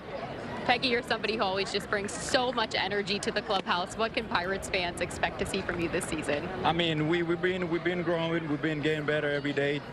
You know, we want to bring that championship to the city. I mean, we just been working really hard, and all I want to say is I love you guys and thank you for the support. You guys are always there, and I appreciate that. I guess we all do, you know, but it's a privilege to be having some people like them. Well, very well said. Thank you so much for joining me, Peggy. I appreciate it. Best of luck moving forward. Greg, pretty cool that he got to watch Nick Gonzalez make a big play in his debut here. Analysis two there, by the way, Hannah, on the part of Leo Vera-Piguero, this buddy. Dropping that double off the glove. And the second baseman Burns, wholesale changes for Baltimore. Now here's Termarr Johnson. Talked about Johnson being one of the top prospects in all of Major League Baseball, top second base prospect. See what he did last year in the Pirates minor league. Started the year hurt right out of spring training. So a little bit slow out of the gate, but then recovered and put up a solid year. A lot of his games played here in Bradenton. Couldn't hold his swing there against Luis Gonzalez, so it's a strikeout.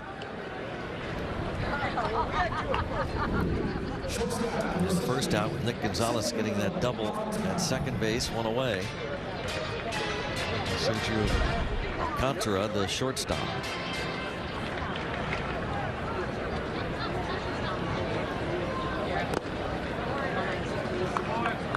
Hitting in the 2 spot of the order. Brian Reynolds was 0 for 2, hit a ball to the wall in left field in his final at bat.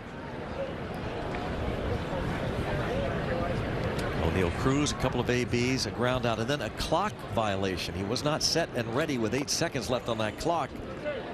He had 2 strikes on him, so Chad Fairchild, by the book, rung him up. So Alcantara taking over at shortstop.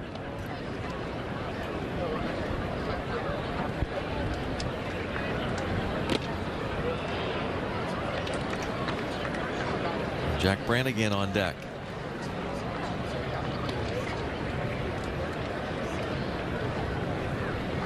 Gonzalez, the 5th pitcher for Baltimore. Pirates have used 5. And a hard shot, a nice play. Burns quickly to his feet to get the second out. We've seen some fine defense here. Yeah, we sure have. This is a terrific play right here. And the second baseman Burns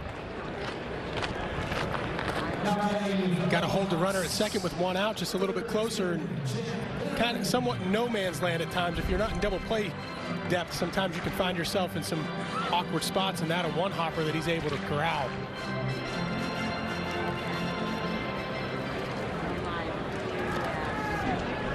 Jack Brannigan.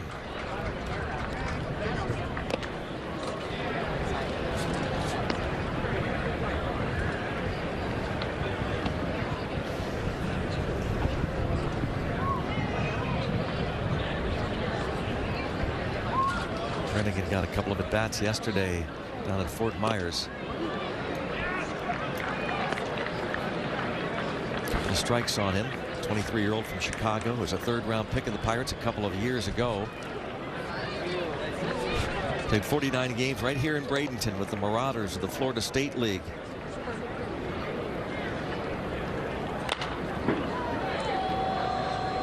Now to play. Finished his year in high A ball, Greensboro, where he hit .299. Combined to hit 19 home runs in the minor leagues last year for the Pirates, with 54 runs batted in. Jack Brannigan out of Notre Dame. Yeah, a handful of these guys have pretty beefy numbers from the minor leagues. Last year, Brannigan, one of them, in less than 100 games played, shows what he has in the tank. Almost 20 home runs in just under 90 games. That's pretty uncommon. Did he hold? He did.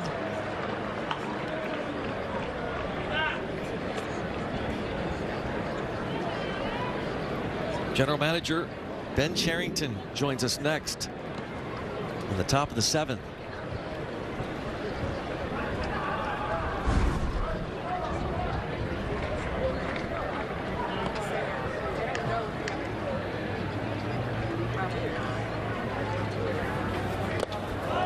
Plays off again, 3-2.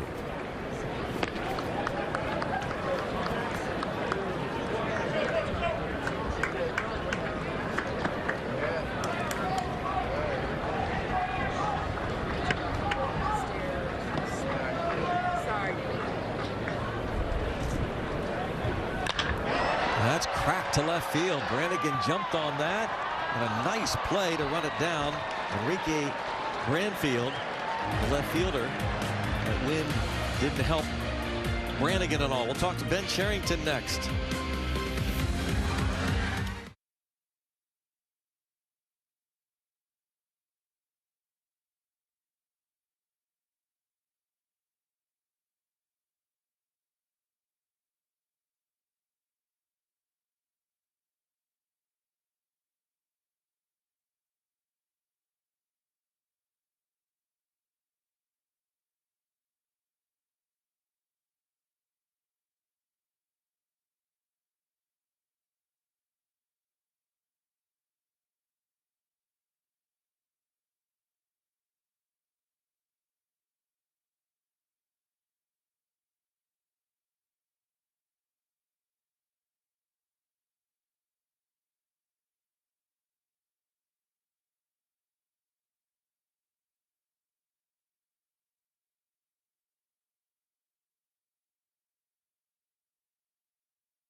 In the top of the 7th, check out all the fans lined up to see their favorite players here, and all of these fans are going to feel a little bit more at home now in Bradenton, as Pirate City felt more like home this week as the Manatee Board of County Commissioners here in Bradenton, Florida unanimously proclaimed that the Manatee County-owned section of 27th Street East was officially named Roberto Clemente Memorial Way.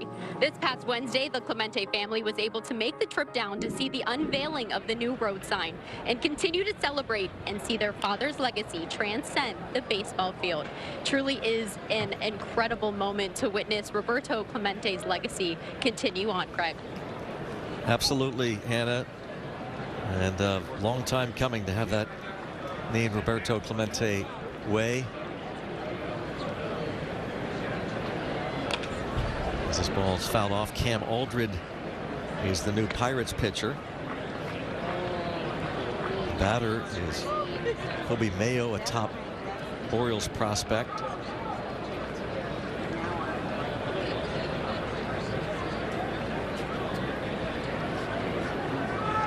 And Ben Cherington will be with us in the bottom half of this 7th inning, moving along here in Bradenton. 22-year-old Kobe Mayo at the plate against the left-hander in the Pirate system, Cam Aldred.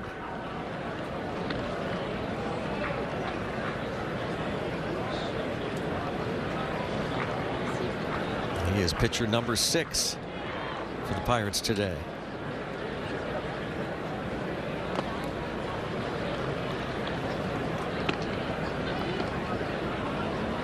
We've got all the changes now for the Pirates. 6,469 on hand here in this historic ballpark.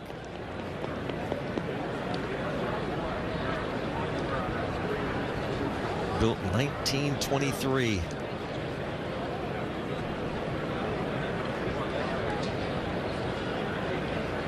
Renamed Lecom in 2017. It's undergone a lot of renovations, none bigger than that $10 million, 19,000 square foot boardwalk that spans the outfield and has really made this one of the treasures of spring training in Florida and Arizona. And I've talked about all the fans that are here from all over, and a lot of kids, of course, and adults here. The Buckaroos Kids Club, by the way, is presented by Chick-fil-A. Provides member-only benefits for kids 14 and younger all season long. Free and paid membership options available. Get free and buy one, get one Pirates tickets, Chick-fil-A coupons, Pirates gear, and more. Sign up now at pirates.com/Buckaroos, the Buckaroos Kids Club. We were talking about Chick-fil-A earlier. Here is Tyler Nevin, his first at bat.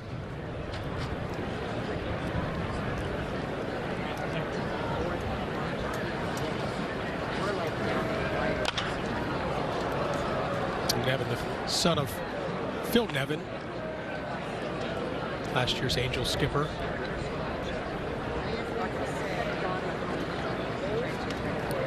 This year with Ron Washington back. That's right. Those Angels be without Shohei Ohtani. Signed that monster deal with the Dodgers.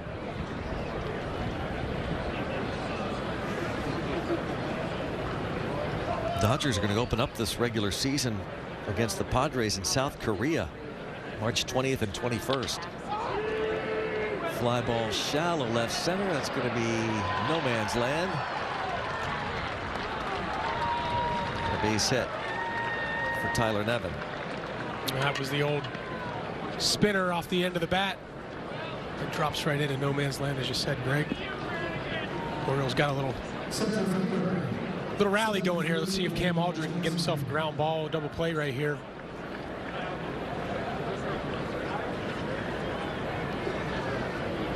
Daniel Johnson, his first at bat. Ali Sanchez, the Pirates catcher, out now to talk with Cam Aldred.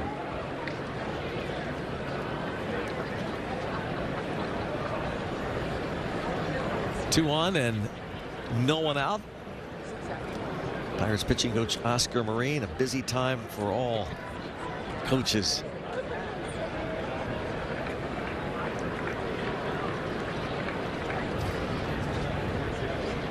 You know, we've had people over the years ask why baseball spring training is so long. This is the second of 32 games if you include that Futures Stars game on March the 14th. But mainly it's for the pitchers to get built up, isn't it?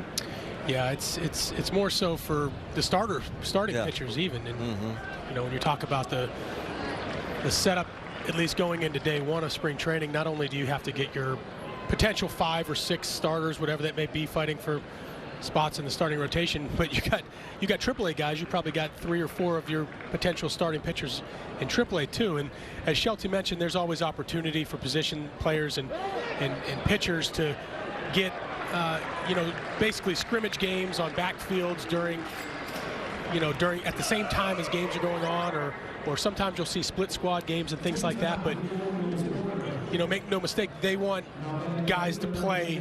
You see a good little slider right here from Cam Aldred. They want guys to play in these environments with fans in the stands, and you know, your juices get going a little bit more. I mean, that's the most important thing in spring training, is getting your work, but also having quality type of work if you're a starter or a reliever or a position player. I mean, I don't know. Here's Enrique Bradfield. Well, off the end of the bat can be a squibber. Not an easy play, and he can fly, and the ball's thrown past first, and now a play at the plate perhaps. No, the Orioles will score. That had trouble all over it, and it left the bat. Thrown past Joe Perez. Yeah, there's not a whole lot you can do. Watch where this ball lands. You got both middle infielders converging on it. You take it, I'll take it. Okay, I got it. And then all of a sudden you have to recognize as an infielder, okay, who's running right here? Do I have a chance of making this play? And it seemed to me like it was probably, even if the throw was on line, not going to be in time. So as an infielder, you just try to make a throw on line so that more damage doesn't happen. And unfortunately, that wasn't the instance right there. It was the shortstop, Sergio Alcantara. Goes as a hit and an error. And now Maverick Handley, the catcher, his first at bat today.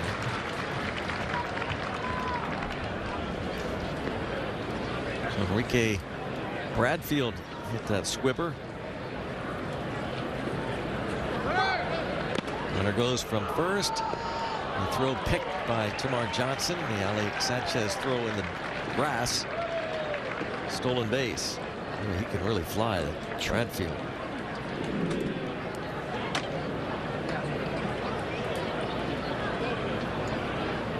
Yeah, probably not even a chance if he's makes an on-point throw. It's probably going to have to be right on the bag, essentially in the dirt too. Infield's going to be drawn in right here with one out in the top of the seventh. See if a ground ball can cut down the runner from third trying to score.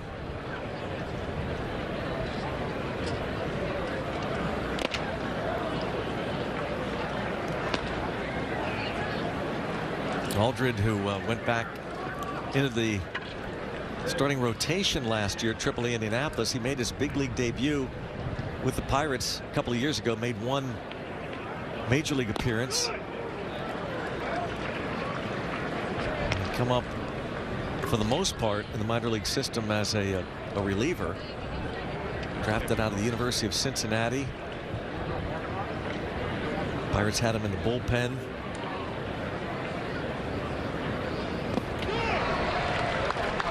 He gets strikeout. Nice little sweeping slider right there. Takes some of the pressure off the Pirates defense. Now with 2 outs here in the 7th.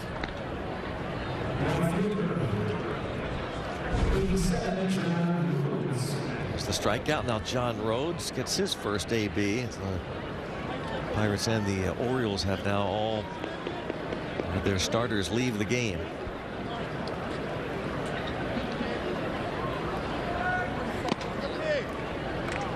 Aldred last year made 31 appearances for AAA Indianapolis with the Indians. 17 of those were starts. 5.20 ERA.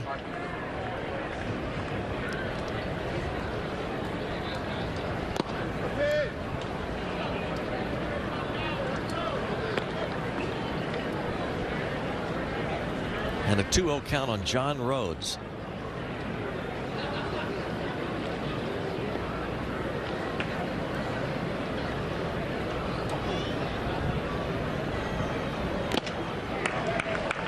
Keller started for Pittsburgh. Mitch Keller. His first start since signing that contract extension on Friday, and looked good. Couple of scoreless. Couple of strikeouts. Dowry Moreta, though he walked a man, struck out the last 2.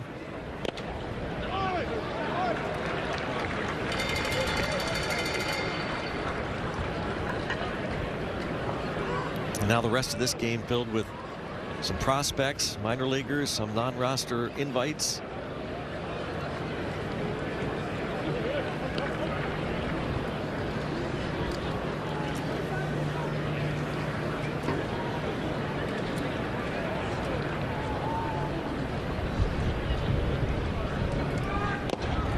That misses. Tomorrow, we mentioned the Pirates are going to be in Dunedin, Florida.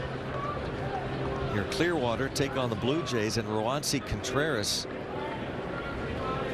We'll start. You ask Neil some people around camp. Give us an idea who you've been impressed with, and so early. This is even before game started, but more than one person has said, you know, fingers are crossed, but we like what Roansy Contreras is looking like right now. Yeah, that's great to hear. Obviously, to have him have a bounce-back season would be integral for our pitching staff. You know, we got to look yesterday at Jared Jones. That was the first time I'd gotten to see him throw the ball, and that was really, really impressive. So, you know, look for Roansy to bounce back. It'll be fun to watch here via the Rogers Sportsnet feed. That'll be on tomorrow, and we'll chat with Ben Cherington next.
Bottom of the 7th inning, Orioles up 1-0. Our first game here in Bradenton.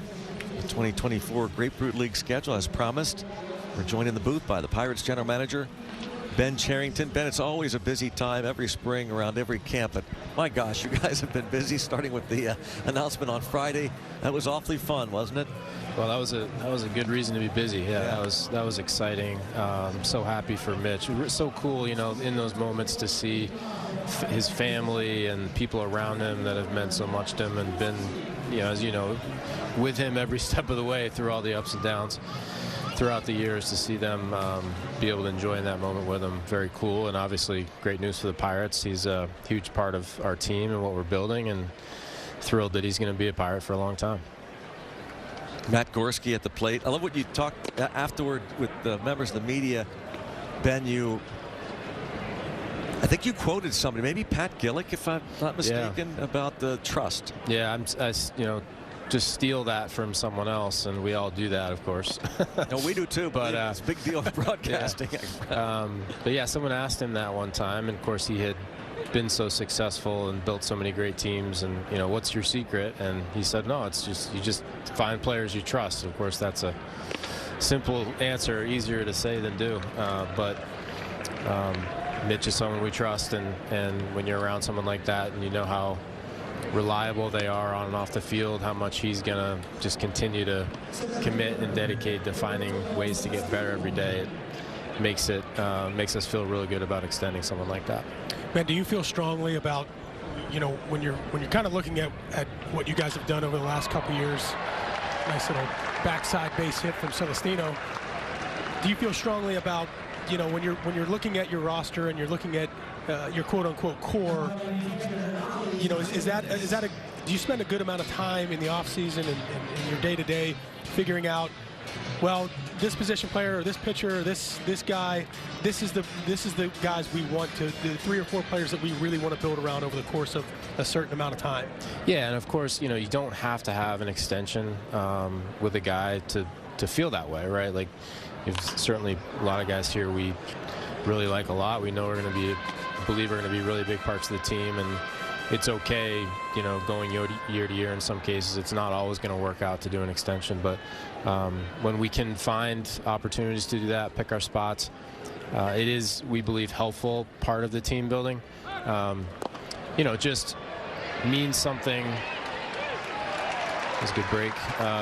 It means something to us. It means something to when players want to make that commitment to Pittsburgh. You know, it's, of course, it's important to have them on the field and their talent on the field to help us win games, but there is something about a player saying, you know, this is where I want to be. I want to be in this place when we're good and when we're winning, and that means something. And of course, the other end of it is the stability as you go year to year. And of course, we know there's going to be changes to the roster year to year. It's just the nature of the game.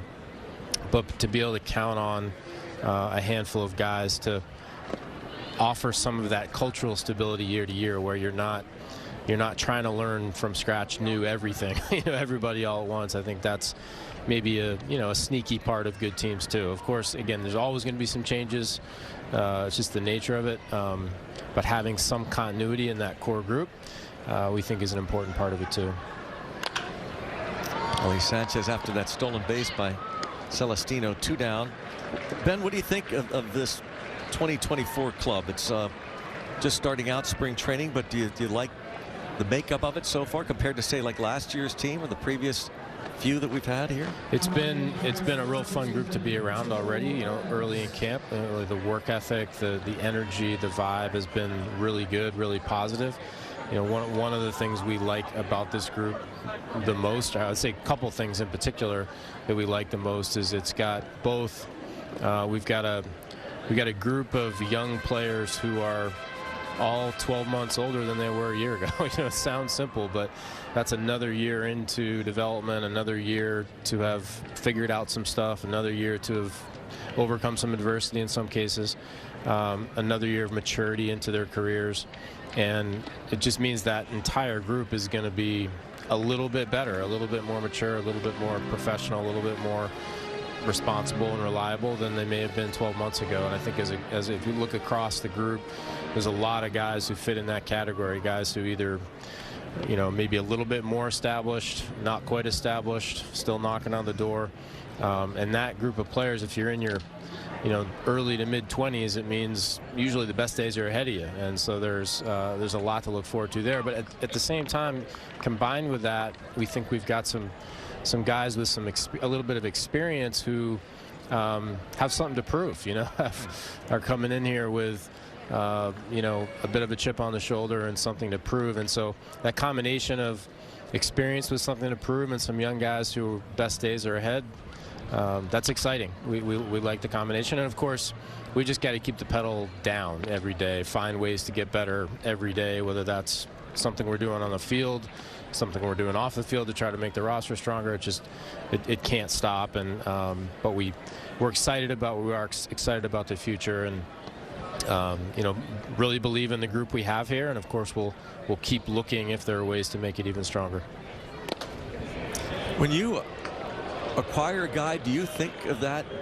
Is that part of the process of, yeah, this guy might have a chip on his shoulder, let's get him in here, along with the other stuff? Yeah, I mean, it's all part of the assessment. You know, there's lots of things that go into it, but there is something to, you know, there is something to playing for something and having something to prove, and you know, wanting to do that. And we think we have a healthy amount of guys in that clubhouse who have that attribute coming into this season.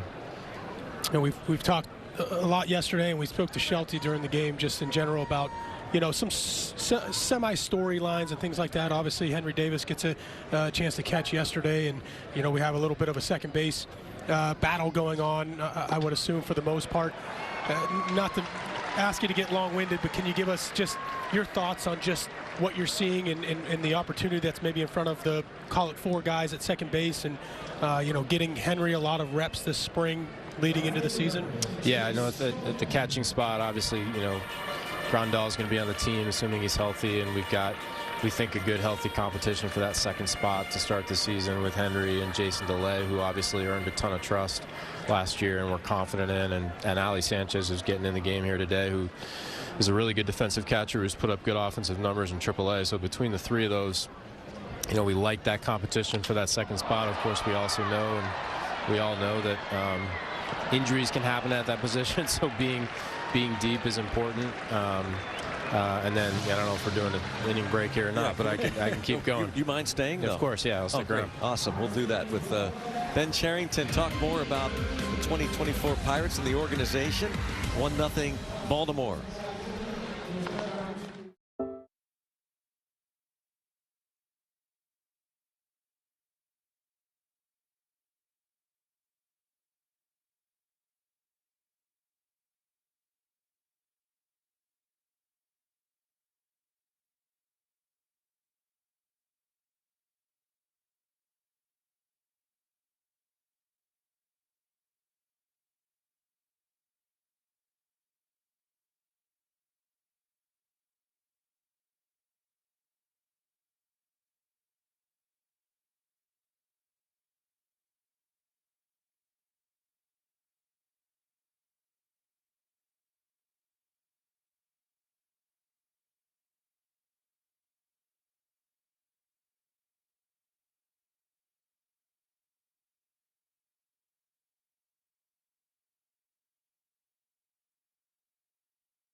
It is 1-0 Baltimore. We're just starting spring training 2024. And we're with the Pirates general manager, Ben Cherington. Isaac Matson is the new pitcher. And Ben, I was just thinking when you were watching, I know how tough it is for anybody, GMs, managers, coaches, to try and talk to us while you're trying to evaluate and watch these games. But you, of course, were watching Roberto Celestino get that base hit the other way and then steal second. Is your mind constantly going now? You putting that in the file? Well, you know, the best we can. You know, I mean, all our eyes are only so good. But you know, I think most of all, it's actually when we get out here and get to watch the games, that's a fun part of the job. You know, it's in some extent that's the reason we all do it, right? To watch the game. So in some ways during the games it's the fun part of the day, and you allow yourself to enjoy it a little bit and observe. And of course, while we're doing that, yeah, there's things that we want to see. It's often, I'm not good enough sometimes to look too far past the batter pitcher matchup. I mean, I know some veteran scouts who see every single thing that's happening on the field at all times. I'm not that good, but usually I kind of just narrow in on the pitcher and the hitter. And yeah, with pitching, we're looking for pitch shape and execution and strikes more than anything. As I said that, he walked. Of course, of course, happened. But yeah, with a guy like Celestino, who's here because we, as has been talked about, you know, we're looking for that additional center field defender component on the team. Jack Sawinski's done a great job developing as a player. We're confident in him playing out there, but looking for another, you know, strong center field defender on the team. Celestino's has that ability, can play center field, and it's a question of can he handle the bat well enough and do things with the at-bat to help the team. And so it's not, you know, he doesn't have to be more than what he is, but you know, an at-bat like that where, as Neil said, he, you know, took a ball, went the other way, is a kind of a simple thing, but got us hit, advanced to base, put us in a position to score a run. You know, those are little things that add up during a spring training competition. You know, I think something, at least from my personal opinion, when you guys acquired Olivares from the Royals, you know, when you really dig in, obviously a lot of Pirate fans or people weren't quite familiar with this player. I thought that was a pretty interesting addition, and a guy that when you watch him and you actually dig in through the numbers, he's got a pretty interesting skill set. You know, can you speak on just what you saw with him, trying to acquire him or a player of that type? Yeah, we've been following Olivares for a while, and we really like the bat. We think there's a hitter in there. We've seen pretty steady progress in his offensive game over the course of 4 or 5 years. He's got some pop. He makes contact. He can use the whole field. You know, if you look at what he did last year in Kansas City, which, you know, as both of you know, is a tough hitter's park, a big yard. Put up some good power numbers there. He's a guy who's played all over the outfield. He's got good defensive skills. We're anxious to get him into our environment, get him working with Tarek Brock, and you know, hopefully refine some aspects of his defensive game. He's a great kid, good teammate. You know, kind of in that early part of his prime years, and sometimes guys like that, you know, they have a good run in the big leagues, and so he's a guy we're excited to have here. He's going to be right in the middle of that competition for playing time in the outfield. Is there a way to tell, Ben, what competition is out there? You know, we all, Neil and I talked about this. We talk about it all the time. I don't know if it drives you crazy, but we are amateur GMs at this time, so we all have our list of 26 guys. We were trying to guess, you know, to be right. Who are the Pirates going to bring with them, even though it changes? But how many positions do you think are available? Well, yeah, I mean, I don't even know exactly, but we know some of the areas generally. We talked about catcher. Neil mentioned second base. You know, second base certainly, and then just sort of generally middle infield. Obviously, Cruzy's going to get an opportunity. You know, he's going to get runway at shortstop, and we're so excited to have him back at short, but we need someone else who can play short on the team too. So middle infield, but particularly second base. And that is, you know, I think second base is one of those spots where I referenced the, you know, the excitement about young players who are 12 months ahead of where they were last year. And, you know, if they're, you know, I think Neil mentioned 4, that's probably about right. Maybe someone else sneaks into that. But you think about who those players are: Triolo, Bay, Gonzalez, Peguero, and again, maybe someone else pushes into that mix. All, you know, if you look at just what they did last year, you could say, okay, well, no one's certainly fully proven yet as a primary major league second baseman, and that's fair to say. On the other hand, all 4 of those guys are now, you know, closer into their primes, you know, a year ahead of where they were last year. Have all had some experience now at the major league level to, you know, get through some of the transition and adversity and learn different aspects of the game. So I can't tell you who's going to have, you know, who's going to get the most at-bats at second base. The truth is we don't know. But out of that, if you have that many talented young players fighting for it, we think it gives us a pretty good chance that one of those or 2 of those guys are going to step up and good foul. And that's just, you know, that's exciting for us. So there's certainly something to be learned there. And we had good conversations with not just those 4 players, but a lot of players who are out here that spring training, think about the competition, and yes, there's an aspect of that in spring training, but it's not going to stop just because we get to opening day. We're going to have 13 position players go to Miami, but the competition continues. You know, like the roles and the opportunity will have to continue to be earned. Of course, you know, into the season, we're blessed now that we're going to have some good young players in AAA. I don't know who they are, but we're going to have some good young players in AAA who are going to be fighting to, you know, earn back the spot or earn an opportunity if they're not on the team on opening day. So I think you can extend that to other spots too. Certainly there's opportunity in the outfield to be won.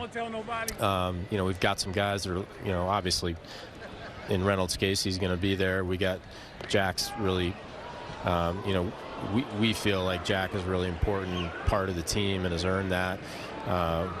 Connor Joe is just a pro and reliable, and he's going to be in that mix. Mention Olivares, he'll be right in the middle of that competition. But there's playing time to be won in the outfield and at different spots on the team, and that's something we're looking forward to seeing how it plays out. Never easy here in Bradenton. There's Celestino. Hey, thanks a million, Ben. Brownie. Thank you, Ben. Time. Good to be back. All right. Yeah, it is. Great stuff from Pirates general manager Ben Cherington as the Pirates and Orioles head to the bottom of the 8th inning here in Bradenton. 1-0 Birds.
Part of the Pirates coaching staff, Johnny Tucker, who had been a minor league hitting coordinator for a time, and a time in the Baltimore Orioles organization, a former infielder, outfielder, 20th round pick back in 2004. I imagine you probably had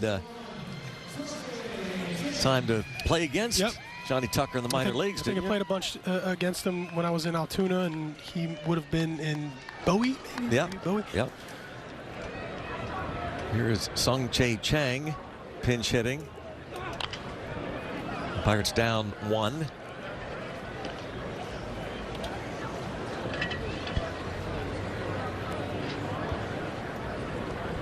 Now it'll be Termarr Johnson on deck. Thanks again to Ben Cherington.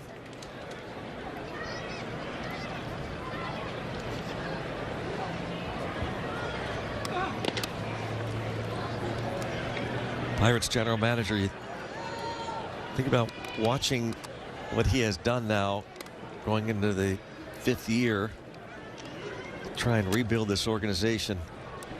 Neil, he's one of the most focused people I've ever met. There's a fly ball toward right. Just got under it a bit. Yeah, I think focused is a good word. I mean, he's very insightful, very thoughtful. You know, aware of where things are here and how to get the most out of his players. And you know, he, like anybody else, is a fan on top of being a GM. Sometimes you forget that. You think that maybe these coaches and GMs and whatnot look at players as almost, you know, I don't want to say not human beings or chess pieces, like. But that's not the case. Right. You know, you heard him speak about, you know, not looking at the roster from just day one of the season, but understanding you're going to need 6 or 7 or 8 starting pitchers over the course of the year, and 13, 14, 15 relievers, and you know, extra catchers, and being thoughtful about who's in AA and AAA that could possibly fill in if something were to happen. There's so much that goes into it. We get so caught up as fans on the opening day roster, the 26th. He has to think about, to your point, the whole 162 game schedule, because all these players have an impact. Well, imagine what must have been going on internally when you see O'Neill Cruz get hurt. That's right. nine games into the season, and the domino effect it has. Yeah, and from our perspective, getting to see that, but also the fan perspective, you're looking at the lineup and you're going, wow, that this lineup just went from what you would consider a long lineup, stretched out, tough lineup, to a lot shorter with a guy like O'Neill Cruz out of that lineup. So, you know, when you're talking about roster construction, and you're talking about your safety nets and things like that, there is a lot more that goes on to it than player A and B are better than C and D and all of those things. And the depth that you need throughout. Sergio Alcantara with 2 outs here in the 8th.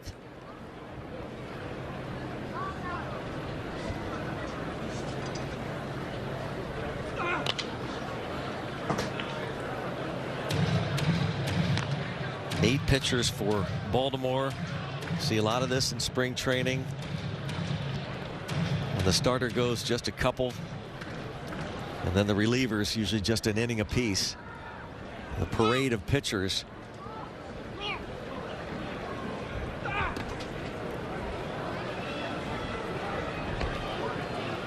Alcantara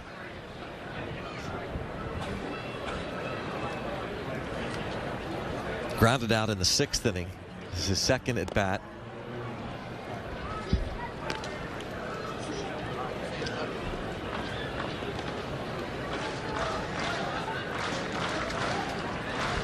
Second spring training game. First at home.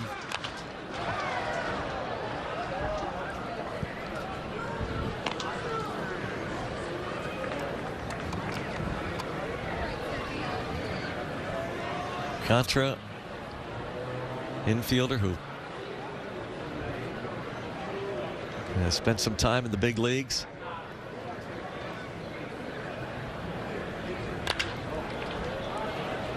To left. And you never know down here in Florida in spring training, but the catch is made by Bradfield. So the Pirates go down 1-2-3, and we move to the 9th inning. It's still 1-0 Baltimore.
Here in Bradenton, 1-0 Baltimore.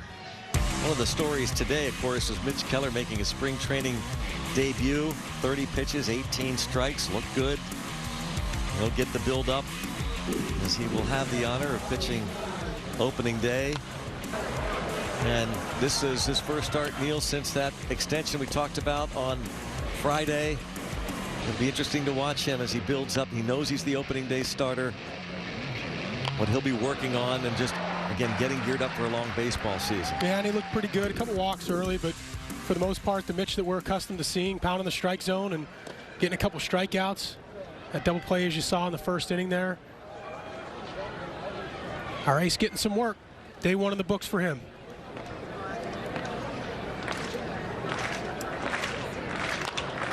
This is Brady Feigl, and that's going to find a hole. Tyler Nevin, just a ground ball weakly hit, but perfectly placed and into second base, and a safe call there.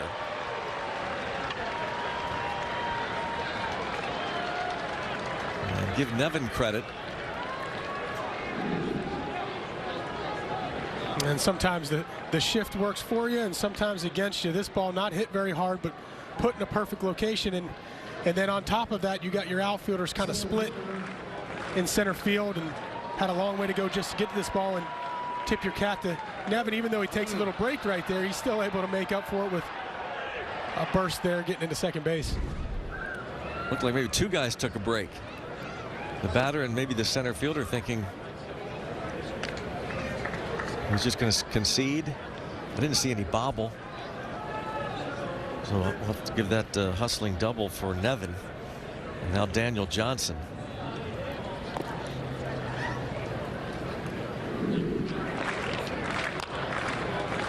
Yeah, look at the center fielder. He's playing in that right center field gap. Kind of gets to it. Then nobody's covering second. And it's a foot race. Yeah.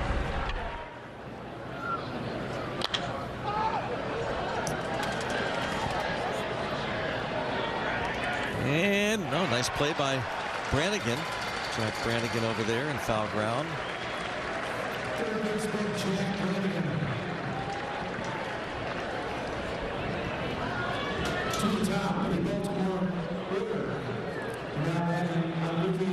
Nice job by Brannigan over there, dealing with the wall and the sun. Just the last minute works his way back into the field.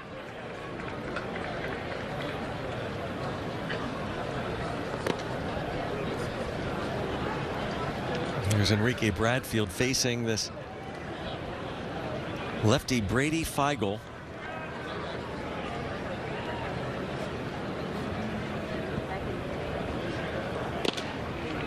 Weigel was with the Braves organization 10 years ago. He was signed as an undrafted free agent out of little Mount St. Mary's University in Emmitsburg, Maryland.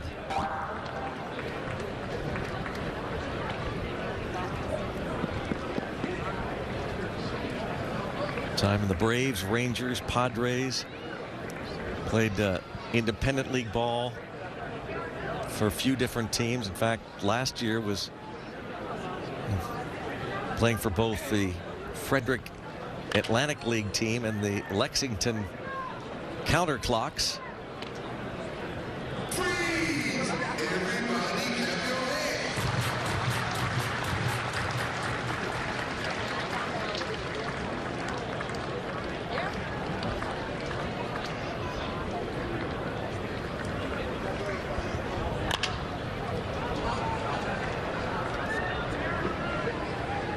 Pirates.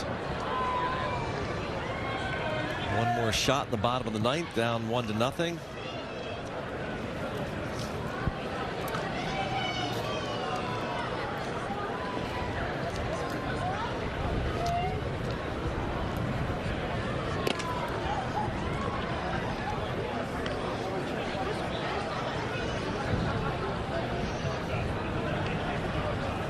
Enrique Bradfield. A couple of nice plays out in left field since coming on a couple of innings back.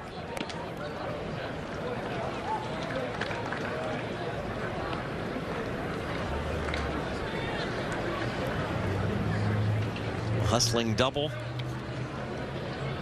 to lead things off for Nevin. Daniel Johnson fouls out. And now time called.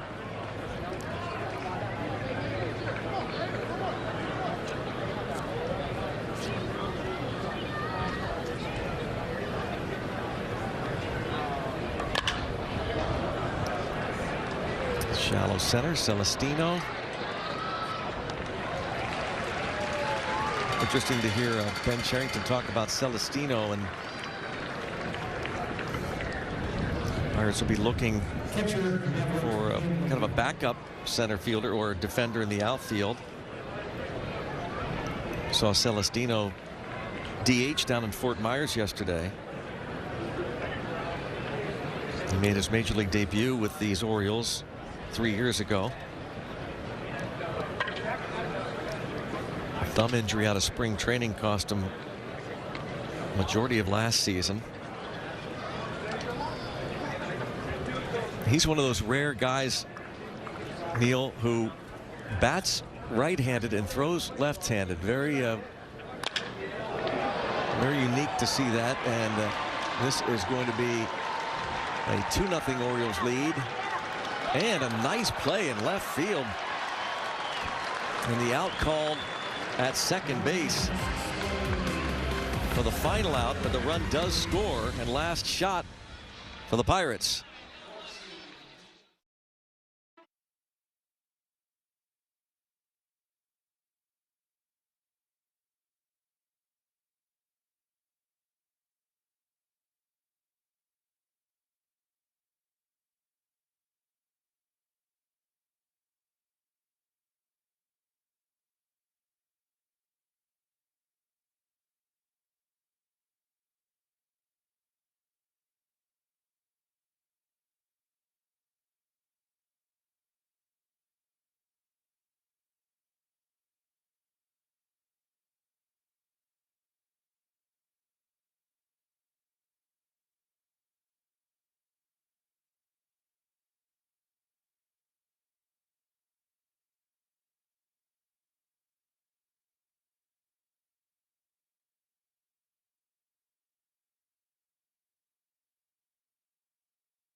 2-0, and we are going to the bottom of the 9th inning. Nice play at the end there. Left fielder Matt Gorski throwing to second to get the final out. Well, the run scores. Yeah, off the bat, you assume that this is a guaranteed double. Gorski gets to it really well. Strong throw to make the out. Down 2. Pirates got down to the last 3 outs. Here's Jack Brannigan.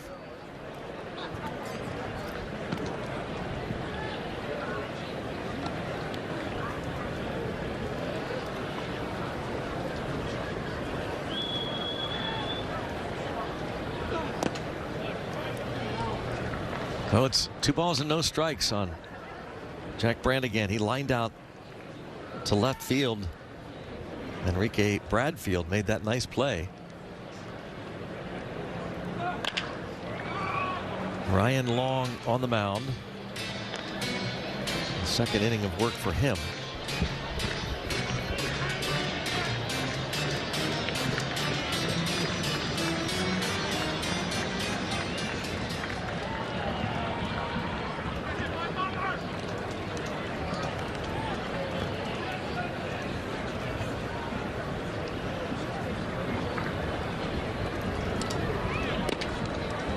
And it is 3-1 on Jack Brannigan.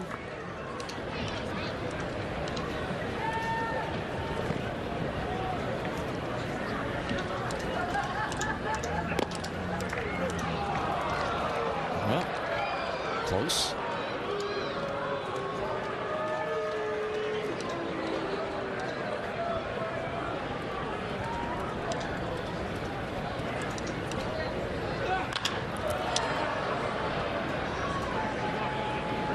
A half swing.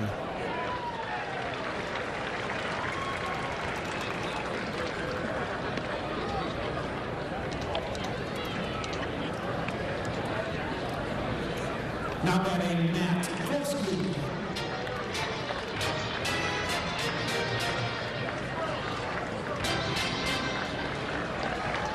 Here is Matt Gorski with 1 out.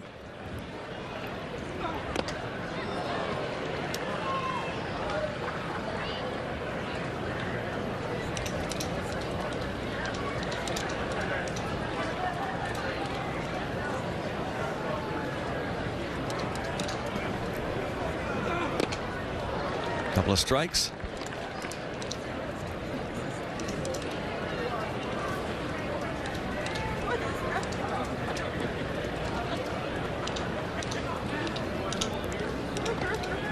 Gorski's numbers. 20 home runs last year in minor leagues. Guy has a lot of power.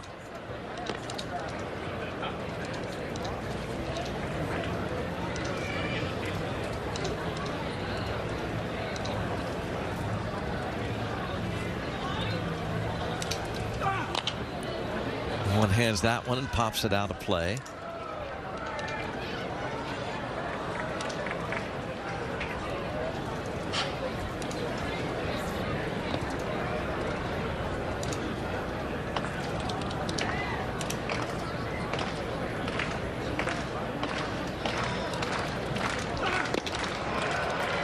.95 miles an hour gets Gorski. Well, here's that player we were talking about at the top of the inning, Alberto Celestino. Throws left, bats right. You know what they call that, right, Chris? No, I don't. The albatross. Aha. That would make sense. Or the unicorn. But albatross. Over the years, Ricky Henderson, the most famous, I guess, of all those albatross. Yep. Pirates have had a couple over the years. Brian Hunter, the first baseman, the Pirates picked up many years ago from Atlanta. Ryan Ludwig batted right through left. There are a couple guys on one team for the Houston Astros that do that, which I think they're the only 2 currently in the majors. Chas McCormick and Jake Myers. Wow. Bounce to deep third. That's a fair ball, and the final out. So the Orioles pitchers outduel the Pirates pitchers, but Neil Walker, Mitch Keller towing the rubber, his first start. I think obviously the big story, and a chance to see O'Neal Cruz also out there. Yeah, we saw Mitch today. He had a nice outing. We saw Dari Moreta. As you mentioned earlier, the lineup was somewhat similar to what you may see at some point during the season.